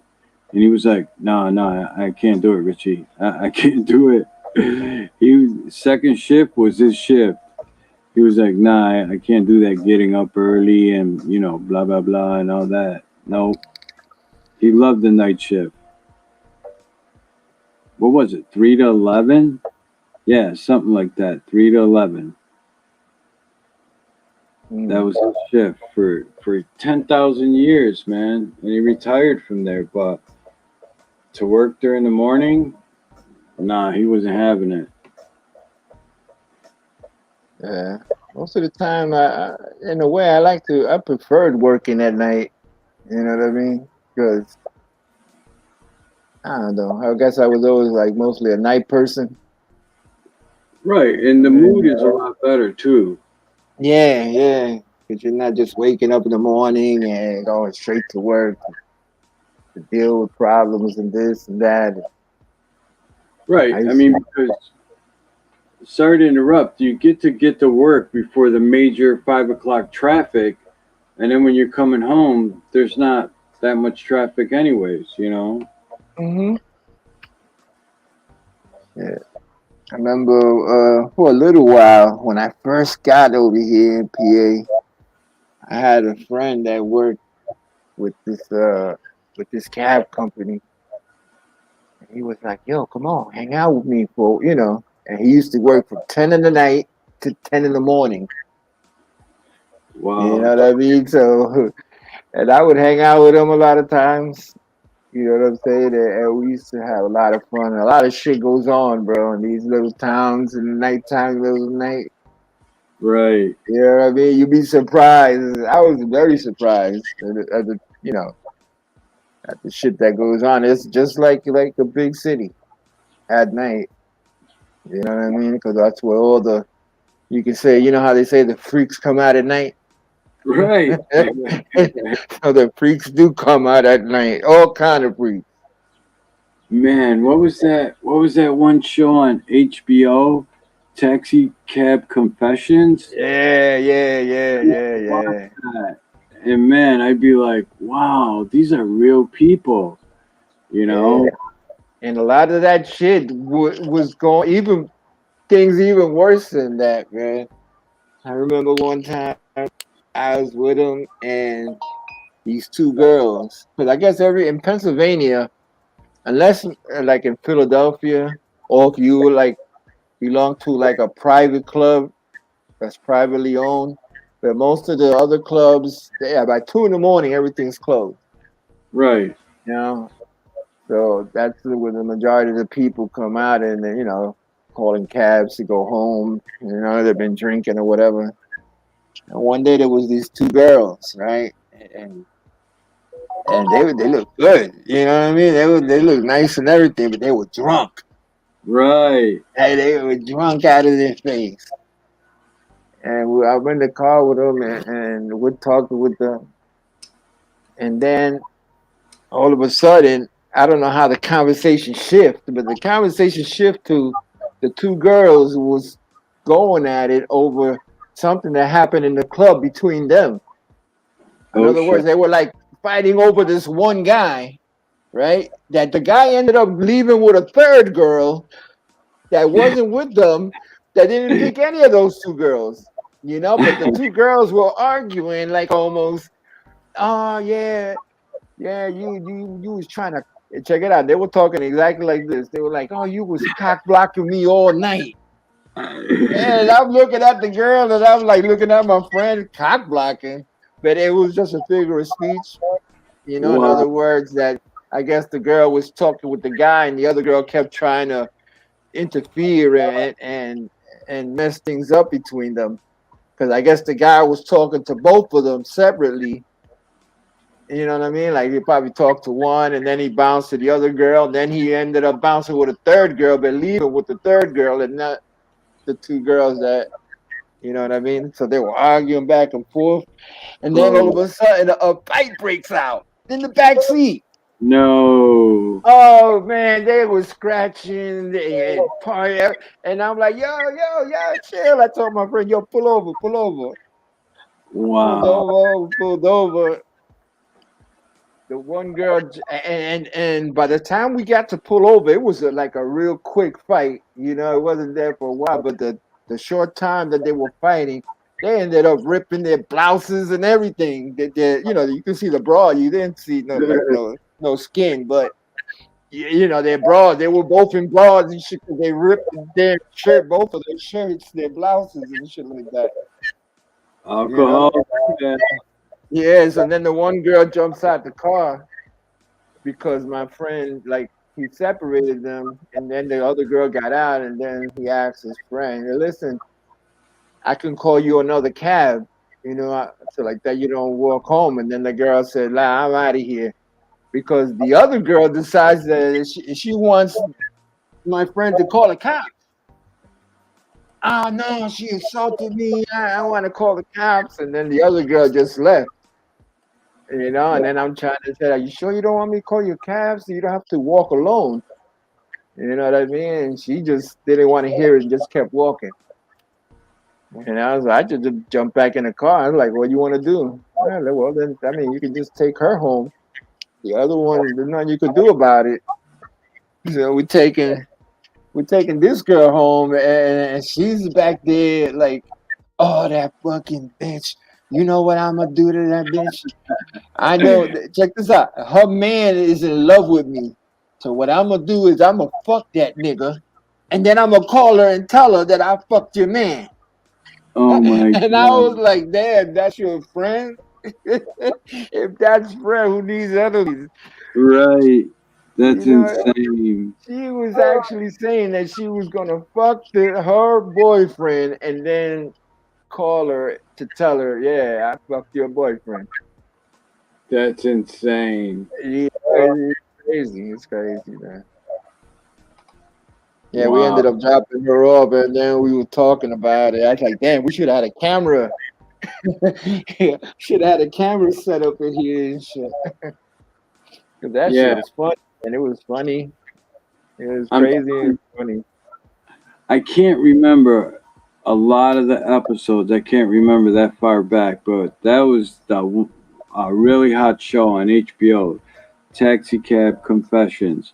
And it was like a majority of the people that would get in there, they'd be drunk, you know? Yeah, And yeah, I it's remember on HBO. you were Yeah, based out of New York City, right? yeah, New York City. Yeah. And it was like, oh, take me to 100 and so street, you know? hmm And And then the later on, like maybe after they got into like the third season, then they started doing other places outside of New York. But for the most part, it was New York City. Oh, I never seen that. I never knew that. I hmm never knew they went outside like wherever. Yeah, yeah. I remember that. You know what I mean? They had like, even though like they would show different drivers, you know, but in the same, most of the shows it was like in like you said, like New York City. But and then after other seasons, they would start off with a driver from New York, and then there's Los Angeles, and then a driver in that same episode. You know what I mean? Different drivers from different cities and shit like that. Yo, but them drivers were smart, man. I don't know if they like prepped them or prepped them with like what to say or whatever, or just go with a Yeah, natural. I'm pretty sure that they just didn't pick anybody. I'm pretty sure they interviewed all these drivers, and they, you know, probably Right. picked the best ones that, Would went with the flow with their, they probably had a list of things, the questions to ask and shit like that. exactly because they would get shit out of these people. You know, hmm it's like, oh, so Yeah. you Sometimes they would have an earpiece.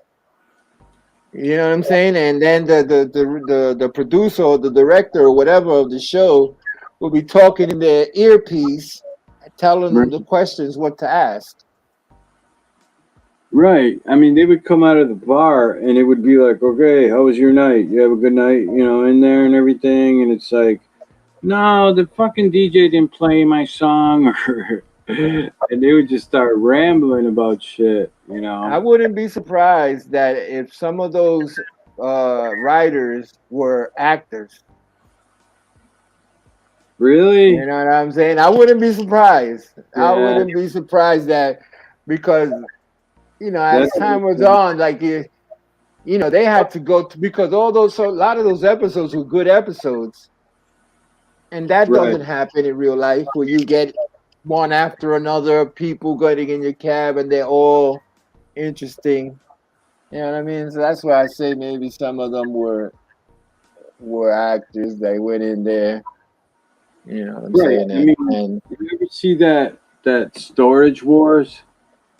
yeah, I seen that where they auction the stuff. Yeah. I Yeah, mean, yeah, yeah.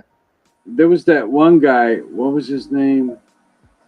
He would always bid, and he would be like, "Yep, yep." I forgot Spanish his name. guy, Yeah. chubby. So he was like in the beginning of the shows, he was kind of chubby, but then as seasons went on, you can see that he started losing weight. Yeah, he was awesome, man. He had a ton of money too, but it was like when he got pissed or something about something that happened, and then he was like, "Oh no, it's all scripted," and they plant stuff in the storage In the facilities and storage facilities. Yeah, I I'm, would. Yeah, I'm pretty I was sure they like, do that too. I was like, "No, come on, really?" It woke me up. It just woke me up to what like scripted and Yeah, how they were because doing a lot of those things where they find cars and very expensive shit in there, right, and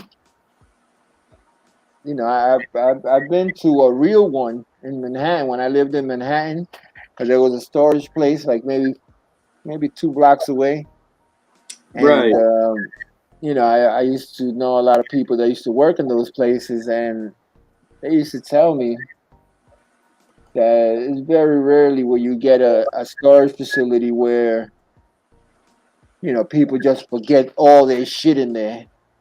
right. You know what I mean? I mean, once in a while it happens where Listen, Mario. their payment is late, because that's another thing. You're one day late and they and they close your shit quick and put it up for sale quick. Exactly, man. I mean, You they know? found some nice stuff in some of them, man. They Yeah, found a yeah. lot of stuff. I remember one guy, the white guy that used to come with his son. They found very expensive baseball cards, or collector's cards from real old and shit, and they made a lot of money off of them. Right. Taste, I'm laughing at what your brother wrote, man. What he wrote? Can you see it? Uh, I don't know. He said, What happened to the roach? He got pissed off. Yeah, yeah, yeah. yo, that's the first time I ever seen that. I'm going to use that today. Yeah, yeah. Your He used to brother. say that shit. Yeah, my brother comes up with a kind of crazy shit like that. Yo, when he's in somebody's chat sometimes, man, or on a panel, he kills me, man. He makes me laugh my ass off. Yeah, my brother's like, yeah, he's real, like, what do you call it? Like hyperactive. Yeah, So he's always trying to, get a laugh out of somebody. and he does, man. I know he makes me laugh. I know he makes me laugh. Yeah, but I was shocked when I forgot his name. Anyway, something happened where he got pissed off and he was suing the show and the show and the producers and everything like that. For millions of dollars, obviously. But then it was like he ratted on everything. He was like, "Yeah, it's all scripted. It's all fake. They plant like expensive art in there or something like that." And I'm like, "No, really? Yeah, I I was believe it. hoodwinked. I was hoodwinked. I thought that show was real." Yeah, most of the shows, like, but they're good shows. At least they were good shows. I don't know. I haven't watched them in a long time. I don't Yeah, even know if they still have those shows. right. I haven't seen that in ages. I haven't just I switched my whole program watching. Hmm. I barely watch TV. Like I watch it when I know there's something good on. I've been watching the. I finished watching the the Power Book, the one with the white guy, Yeah, Ghost's what's his partner, name? Ghost. Ghost's partner, the white guy. Yeah, yeah. Everybody's been talking about that, man. I gotta check that out someday. Just binge on it and watch it. Yeah, one day I watched like 7 episodes straight because I got to like 1 to 3. I think it's 10 episodes, and I got the first three, and then I had a lot of shit to do, and I didn't get back to it. And then in one day I watched like 7 episodes straight. That's It- that's what I'm talking about. That's awesome, man. yeah, it's good. It's good. I've seen Yeah. all of them. Now I heard they're gonna get into another series. 50 Cent's. I think it's not BMF. He just did BMF. The name of that freaking forgot the name of the. So It's wait, another drug gang. the original show is called Power, right? Power, yeah, with Ghost. There's like 8 seasons of that. And then 50 Cent did a spin-off of that, right? Yeah, of when Ghost was a kid, I guess. Okay, That's so like the then Power Book. No, no, a person's son. His son does. I guess that's Power Book 2. No, no, that's Power Book, and then Power Book 2 with his son from the show. And right. then after they did a few episodes, a season of that or whatever, he jumped into when Ghost was a kid. So that's two spin-offs, one show. Yeah, yeah. Oh, that's Then there's a fourth one, and then there's Tommy, the white boy.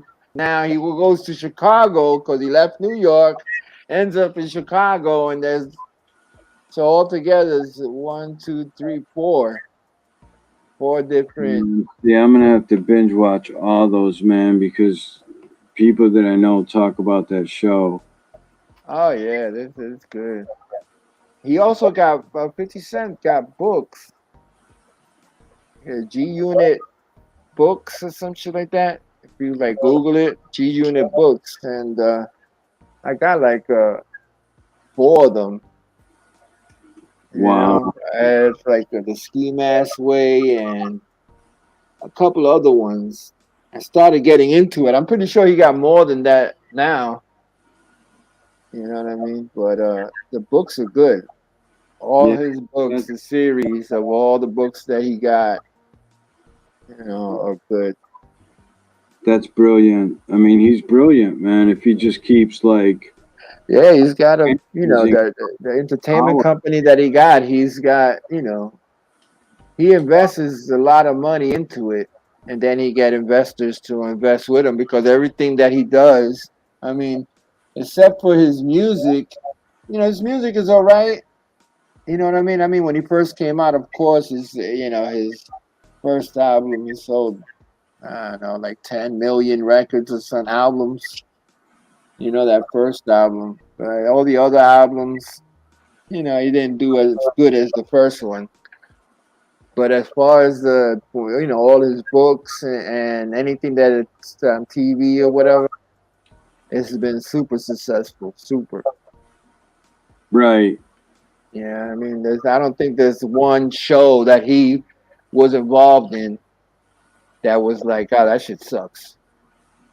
All of them were good and entertaining. Trying to think of that movie that I seen that he was in.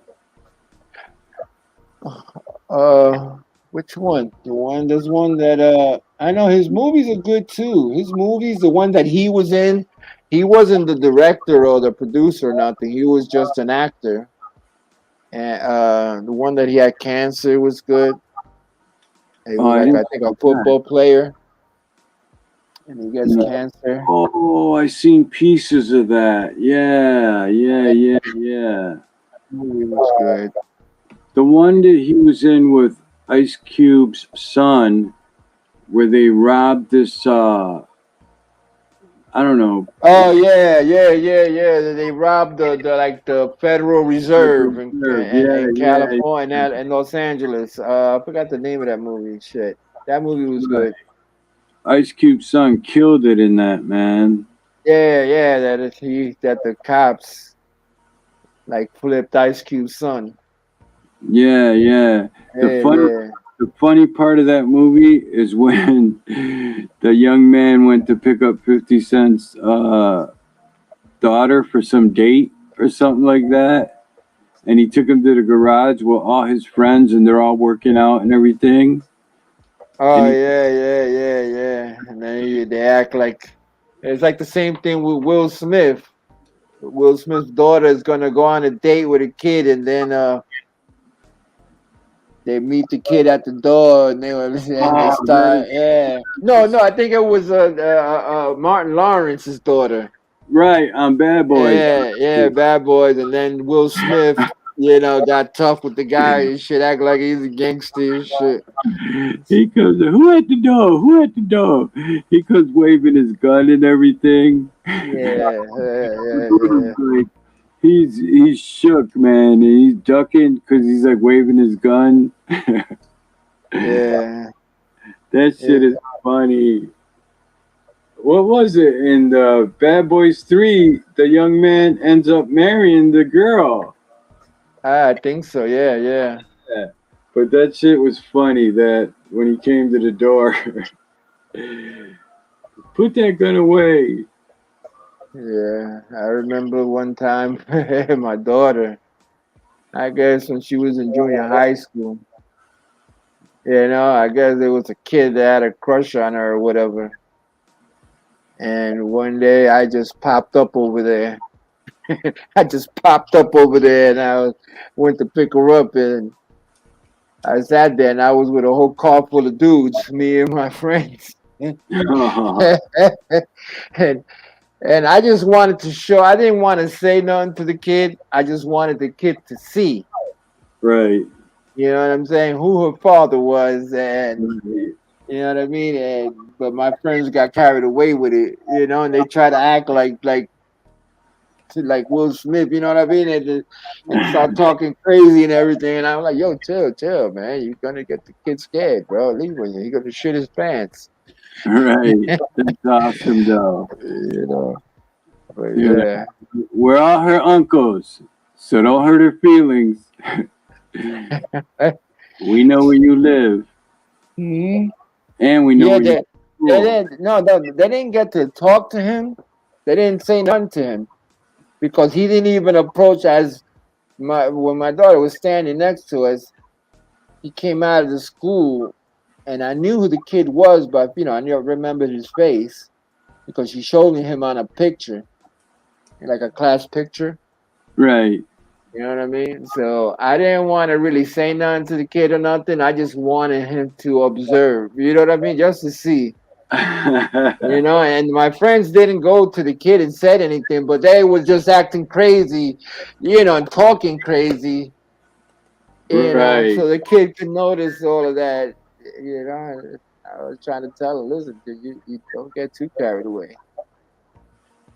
But That's fun. yeah, yeah, it was crazy. It was funny too. Yeah, man. New York City gotta be like that. Cause I knew how I grew up in New Wow. York City. I grew up. I was at that age at one time.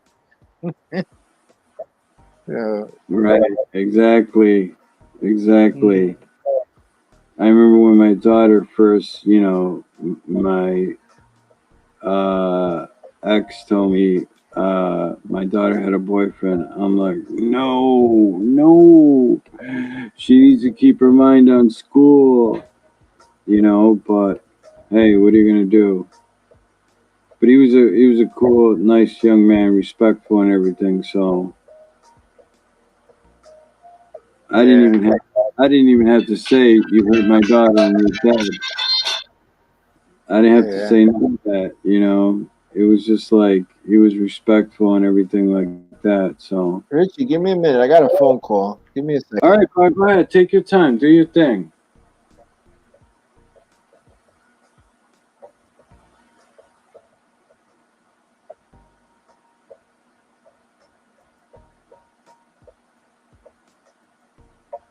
Hey, Chase, if you can hear me, I'll be right back.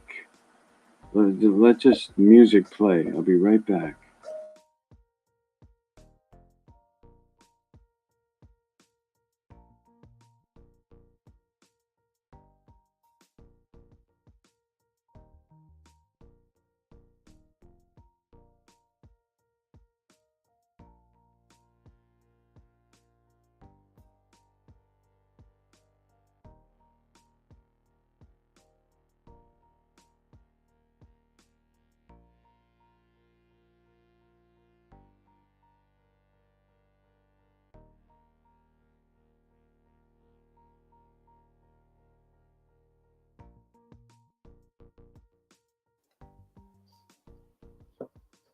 Yeah, Rich. You there?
Rich.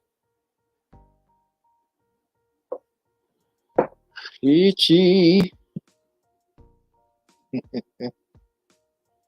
Ricardo.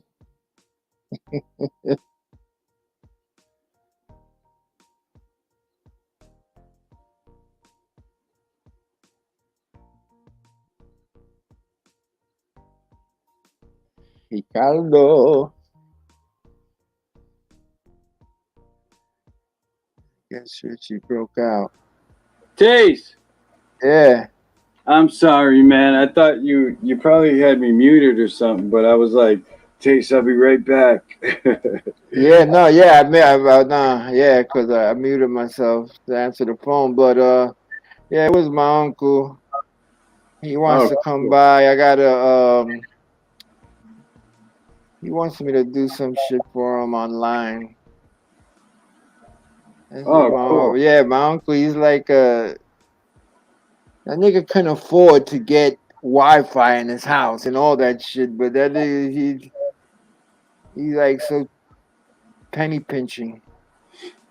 He's like, Wow. oh, why should I get a Wi-Fi? You got Wi-Fi. I can go to your house and do everything. Right. You know, I'm telling you, even to watch TV, you don't got no cable.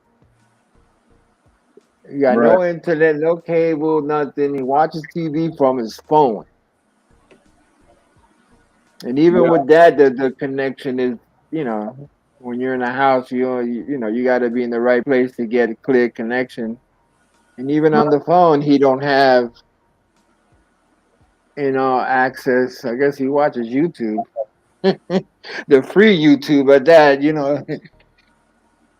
I'm Right. telling you. Oh, now he calls me and hey, coming over. You cooking tonight? I'm like, yeah, I cook every night.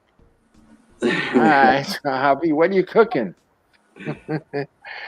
Yeah, sometimes. And then there's those days that like I don't want to be bothered. You know what I mean? I don't want to be bothered. I would even answer the phone. I thought, listen, I was out. I was out and about. I wasn't home. Right. It reminds me of when I lived next to my brother-in-law and sister, and in the city, and I was at Staples buying ink for my printer, and Mm-hmm. yo, they had a fax machine that was like $60, 69 whatever 95, but it was on sale for like 29.95, and I'm like, what, a fax machine? Yo, and it was what the hell, something Brothers. I can't remember the Well, name. yeah, there's a Marco Brothers. Yeah, Yeah, yeah, because and yeah, they started making label machines. right, and I couldn't believe it. And at the time, I was actually in the process of buying a house. So I'm like, we had the phone line, the landline, and I'm like, yo, I could plug it into there, and if these people need something, I could just say, oh, let me fax it to you. What's your fax number? So I told my brother-in-law, yo, go to Staples. I just bought this one for 29. You'll never regret it. To this day, I still have it. So, but you know, I did all my faxing, and it was cool, and it was so easy and convenient to the bank, realtor, lawyer, whatever. So he knew he didn't go buy one, right? So then, he's working on some shit. Yo, can you fax these for me? That's all I got. Like maybe every month or I'm like, dude, you should have went and bought one, you know? And then He, he's I think thinking, why should I buy one when you got one? right. Yo, but he's knocking on my door at 8:30 in the morning. Yo, can you fax these for me? Yo, can you fax these for me to, the bank or the doctor or whatever, and I'm like, come on, man. You should have bought one, damn it. Yeah. But I did it anyways. He's my brother-in-law. But then I think he took it wrong because he went and bought one for 69.95. They took the sale price off. Oh, I felt bad. He was like, he told me about it. Like, yo, I went and got one of those fax machines. I'm like, why'd you buy one when I have one here? He's like, I didn't want to keep bothering you and everything. I'm like, yo, it's not like it takes up a ton of electricity or something. But yeah, I felt bad after that. yeah. I have bought one. I have bought there's a 3-in-1 that it's a fax machine, a printer, and a scanner. Yeah, Yeah, I got it, but I really hardly ever use it unless I'm gonna make copies of something or scan something. But as a fax machine, I mean, most of the time, because you can take a picture of a document and email it. right. You know what I mean? Even with checks too, you could take a picture of a check now. The banks accept, a picture.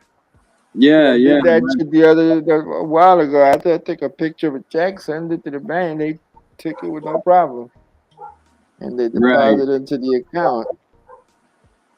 right. My Uh, wife plays that Publishers Clearinghouse so much, and she does it. oh She man, does it in her name and in my name. And one time they sent me a $10 check. I thought it was a bill. Like I opened it up like, babe, what is this? $10 check. She was like, oh yeah, I won so many coins or some shit like that. I don't know what it was on your name. So I'm like, I gotta go all the way to the bank to deposit this $10 check. And she's the one who told me, no, look at your app. You can take a picture of it and deposit it and just file it. And I'm like, oh, okay. And I did it. Check front and back, signature, boom. Went right into my account. I thought that was the coolest thing. hmm yeah. So really, you don't really have to fax anything. Like I said, you can take same thing with documents. You take a picture of it and put an email on it. And let the people know. Listen, I'm gonna email it to you, whatever the document is, and they get it. Because even if you take a small picture, they're able to, like enlarge it. You know what I'm Exactly. saying? They can enlarge it on the computer or whatever. Right. So In this, when we moved in this house, it was like, do we get a landline for Spectrum or not? And it was like, nah, we don't need no damn landline. So we never got one. So the fax machine, is in a box in the basement, put away. yeah, that's what I mean. That I don't, nowadays you don't need to get a separate phone number, landline, or just a fax, unless you're in the office, and you don't want to. But now everything is done with emails and Cell phone. computers and cell phones and shit like that. I mean, I even see everybody around here. They walking around with like what do they call? Not a computer or laptop like a Tablet? notepad, Yeah, tablet, notepad, like a yeah. iPad. There you go, iPad. Everybody's walking around with an iPad everywhere. Right. And they have that one now that's what, like 10-inch iPad? Yeah, yeah. I don't know. I don't know. I never liked the what is that, SOI system or whatever, everything connected with iPhones and iPad. I Right. always fucked with Android and everything Android, you Right. know. That's what my phone is, Android via, Samsung 9, the new one that I just got.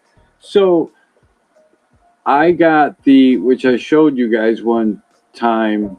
I got the new Samsung 9, on my insurance or whatever because I killed my phone. And it came in the color of, what is it? Oh yeah, yeah, yeah. Rose gold, the rose gold. Yeah, the And you rose said gold. you thought it was pink. Right. And Kenny said, "No, Richie, that's the rose gold." And I'm like, "Okay, cool." So the funny thing is, my wife gets a new phone because her phone messed up really bad, and they send her a black one. And I'm like, "Wait a minute, why'd they send me the rose gold or whatever, and they just send you a black one?" You know? So I was like, "Is there some way we could trade?" She's like, "No," because she got the Samsung 9 Plus. Mm. Yeah, and hers is a lot bigger than mine. And I'm like, man, that's a nice phone right there. But yeah, I'm content with my little phone, you know? Yeah, I got like all the phones I had the last like maybe 7 years or 6 years. They all had a phone that had that little pen in it. Right, right, And most of them were like the Galaxy ones, the Galaxy Note. Like the right. first one that ever came out, I got the one, two, three, and then Oh, I guess I moved to another phone company, and then whatever they were offering, because every phone company has different phones to offer. But right, even with right, those companies, they had phones that had, I picked phones that had the pen in it. You know what I'm right. saying? That had the little pen in it. And then Yeah, now, when I got into my cable company, now they're doing cell phone service, the yeah. Xfinity. Oh, it's Infinity, it's called out there?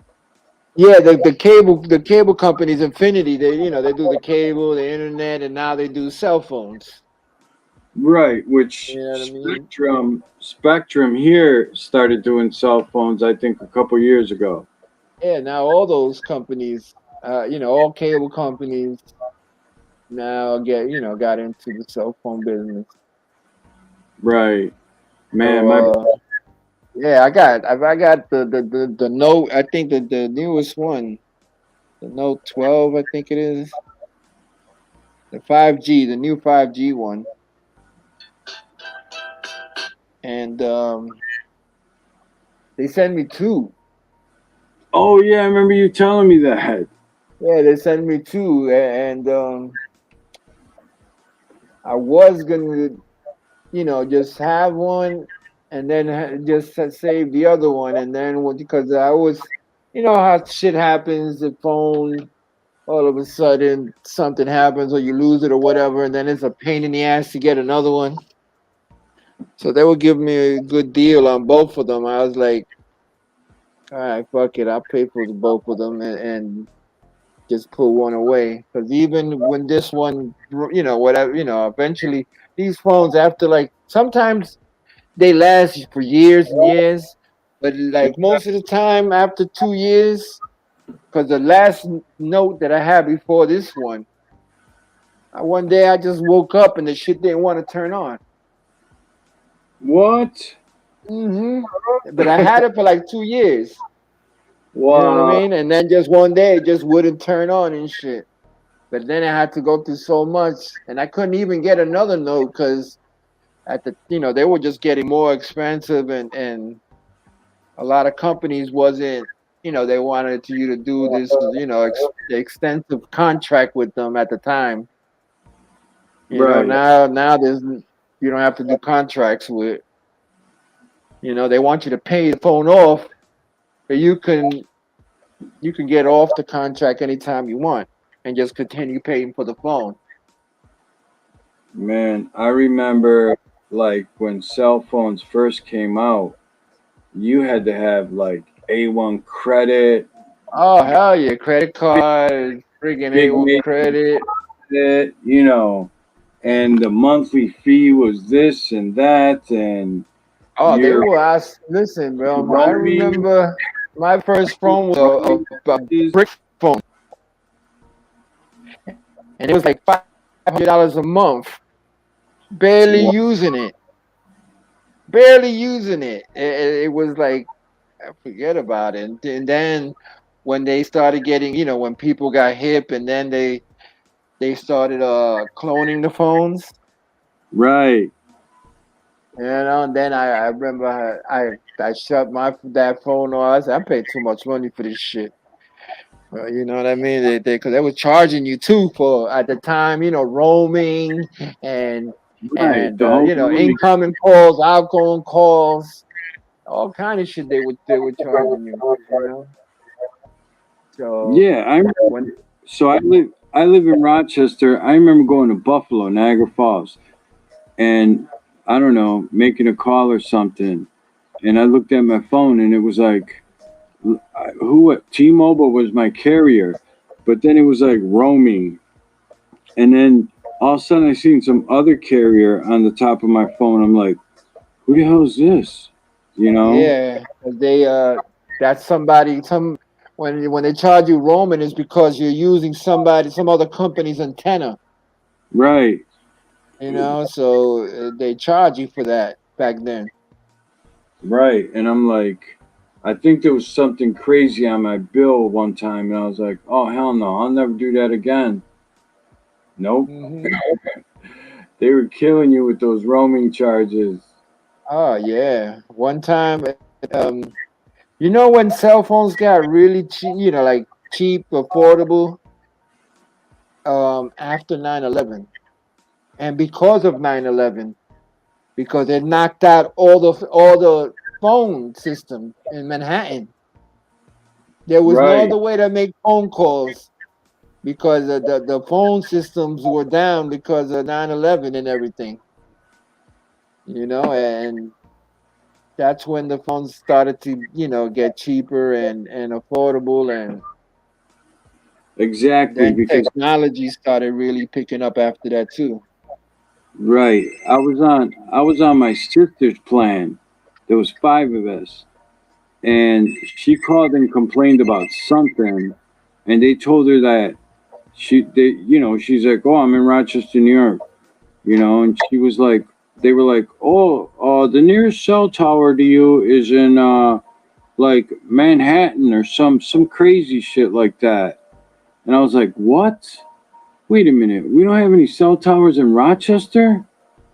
Yeah, now they're in Rochester, all the cell towers, they're all over the place. Yeah. Yo, Rich, my uncle's here. He's coming up right now. All So right, I Bob. gotta go deal with him for a while. If I try to catch you later on. All right, if I'm on later, cool. Have a great day, brother. Thank you for coming up. Salute. Salute, Rich. Nice talking to you. Talk to you All right, later. cool. Enjoy. All right, later. There he goes. That was my man Tace, who was just up here with me, chewing the fat. All right, I think I'm gonna end this live because I've been on for 3 hours and 50 minutes after eating my oatmeal this morning and taking all my meds. So I think I'm gonna go do some chores and maybe I'll be on later. Hey, but definitely check out Kenny Cutthroat from Cutthroat Entertainment. Subscribe to his channel. He'll be on at 6 o'clock tonight if I got that time right. You'll have a lot of fun on his channel and enjoy. Salute to Little Mario. Salute to Tommy D. Salute to Chicken Butt. Salute to Taste. Salute to Chicken Butt's wife, who also came up here. Virgo Views. Salute to ATG TV Barn, who's got the nice merchandise. Yes, thank you everybody for pulling up to the channel. I really appreciate the love and support. Salute to Ohead, who came up here also. Zaid, salute to Zaid, who came up here also and jumped on the panel. God bless you all in the chat. Have a wonderful day, and we'll talk soon. Thank you for supporting my channel with love and support. Please hit that like and subscribe button and share it with a friend. Thank you so much. I so much appreciate it. And remember, all the channels that I told you to subscribe to, look them up on YouTube, you know. They're all great channels. I think I might have mentioned maybe 17, 18. Check them out. You know, be the judge of them yourself. But I think you'll have a great time, and you'll meet a lot of people. A lot of new people, a lot of old people. That you already know. But yeah, subscribe to all the channels that I mentioned, and you'll have fun. Believe me, I know I do. That's why I'm on here, to have fun, not to bicker with anybody or argue with anybody. It's all fun. You know, it's YouTube. What are you gonna do? You can't fight City Hall. All right, bye for now. Thank you. Have a wonderful day.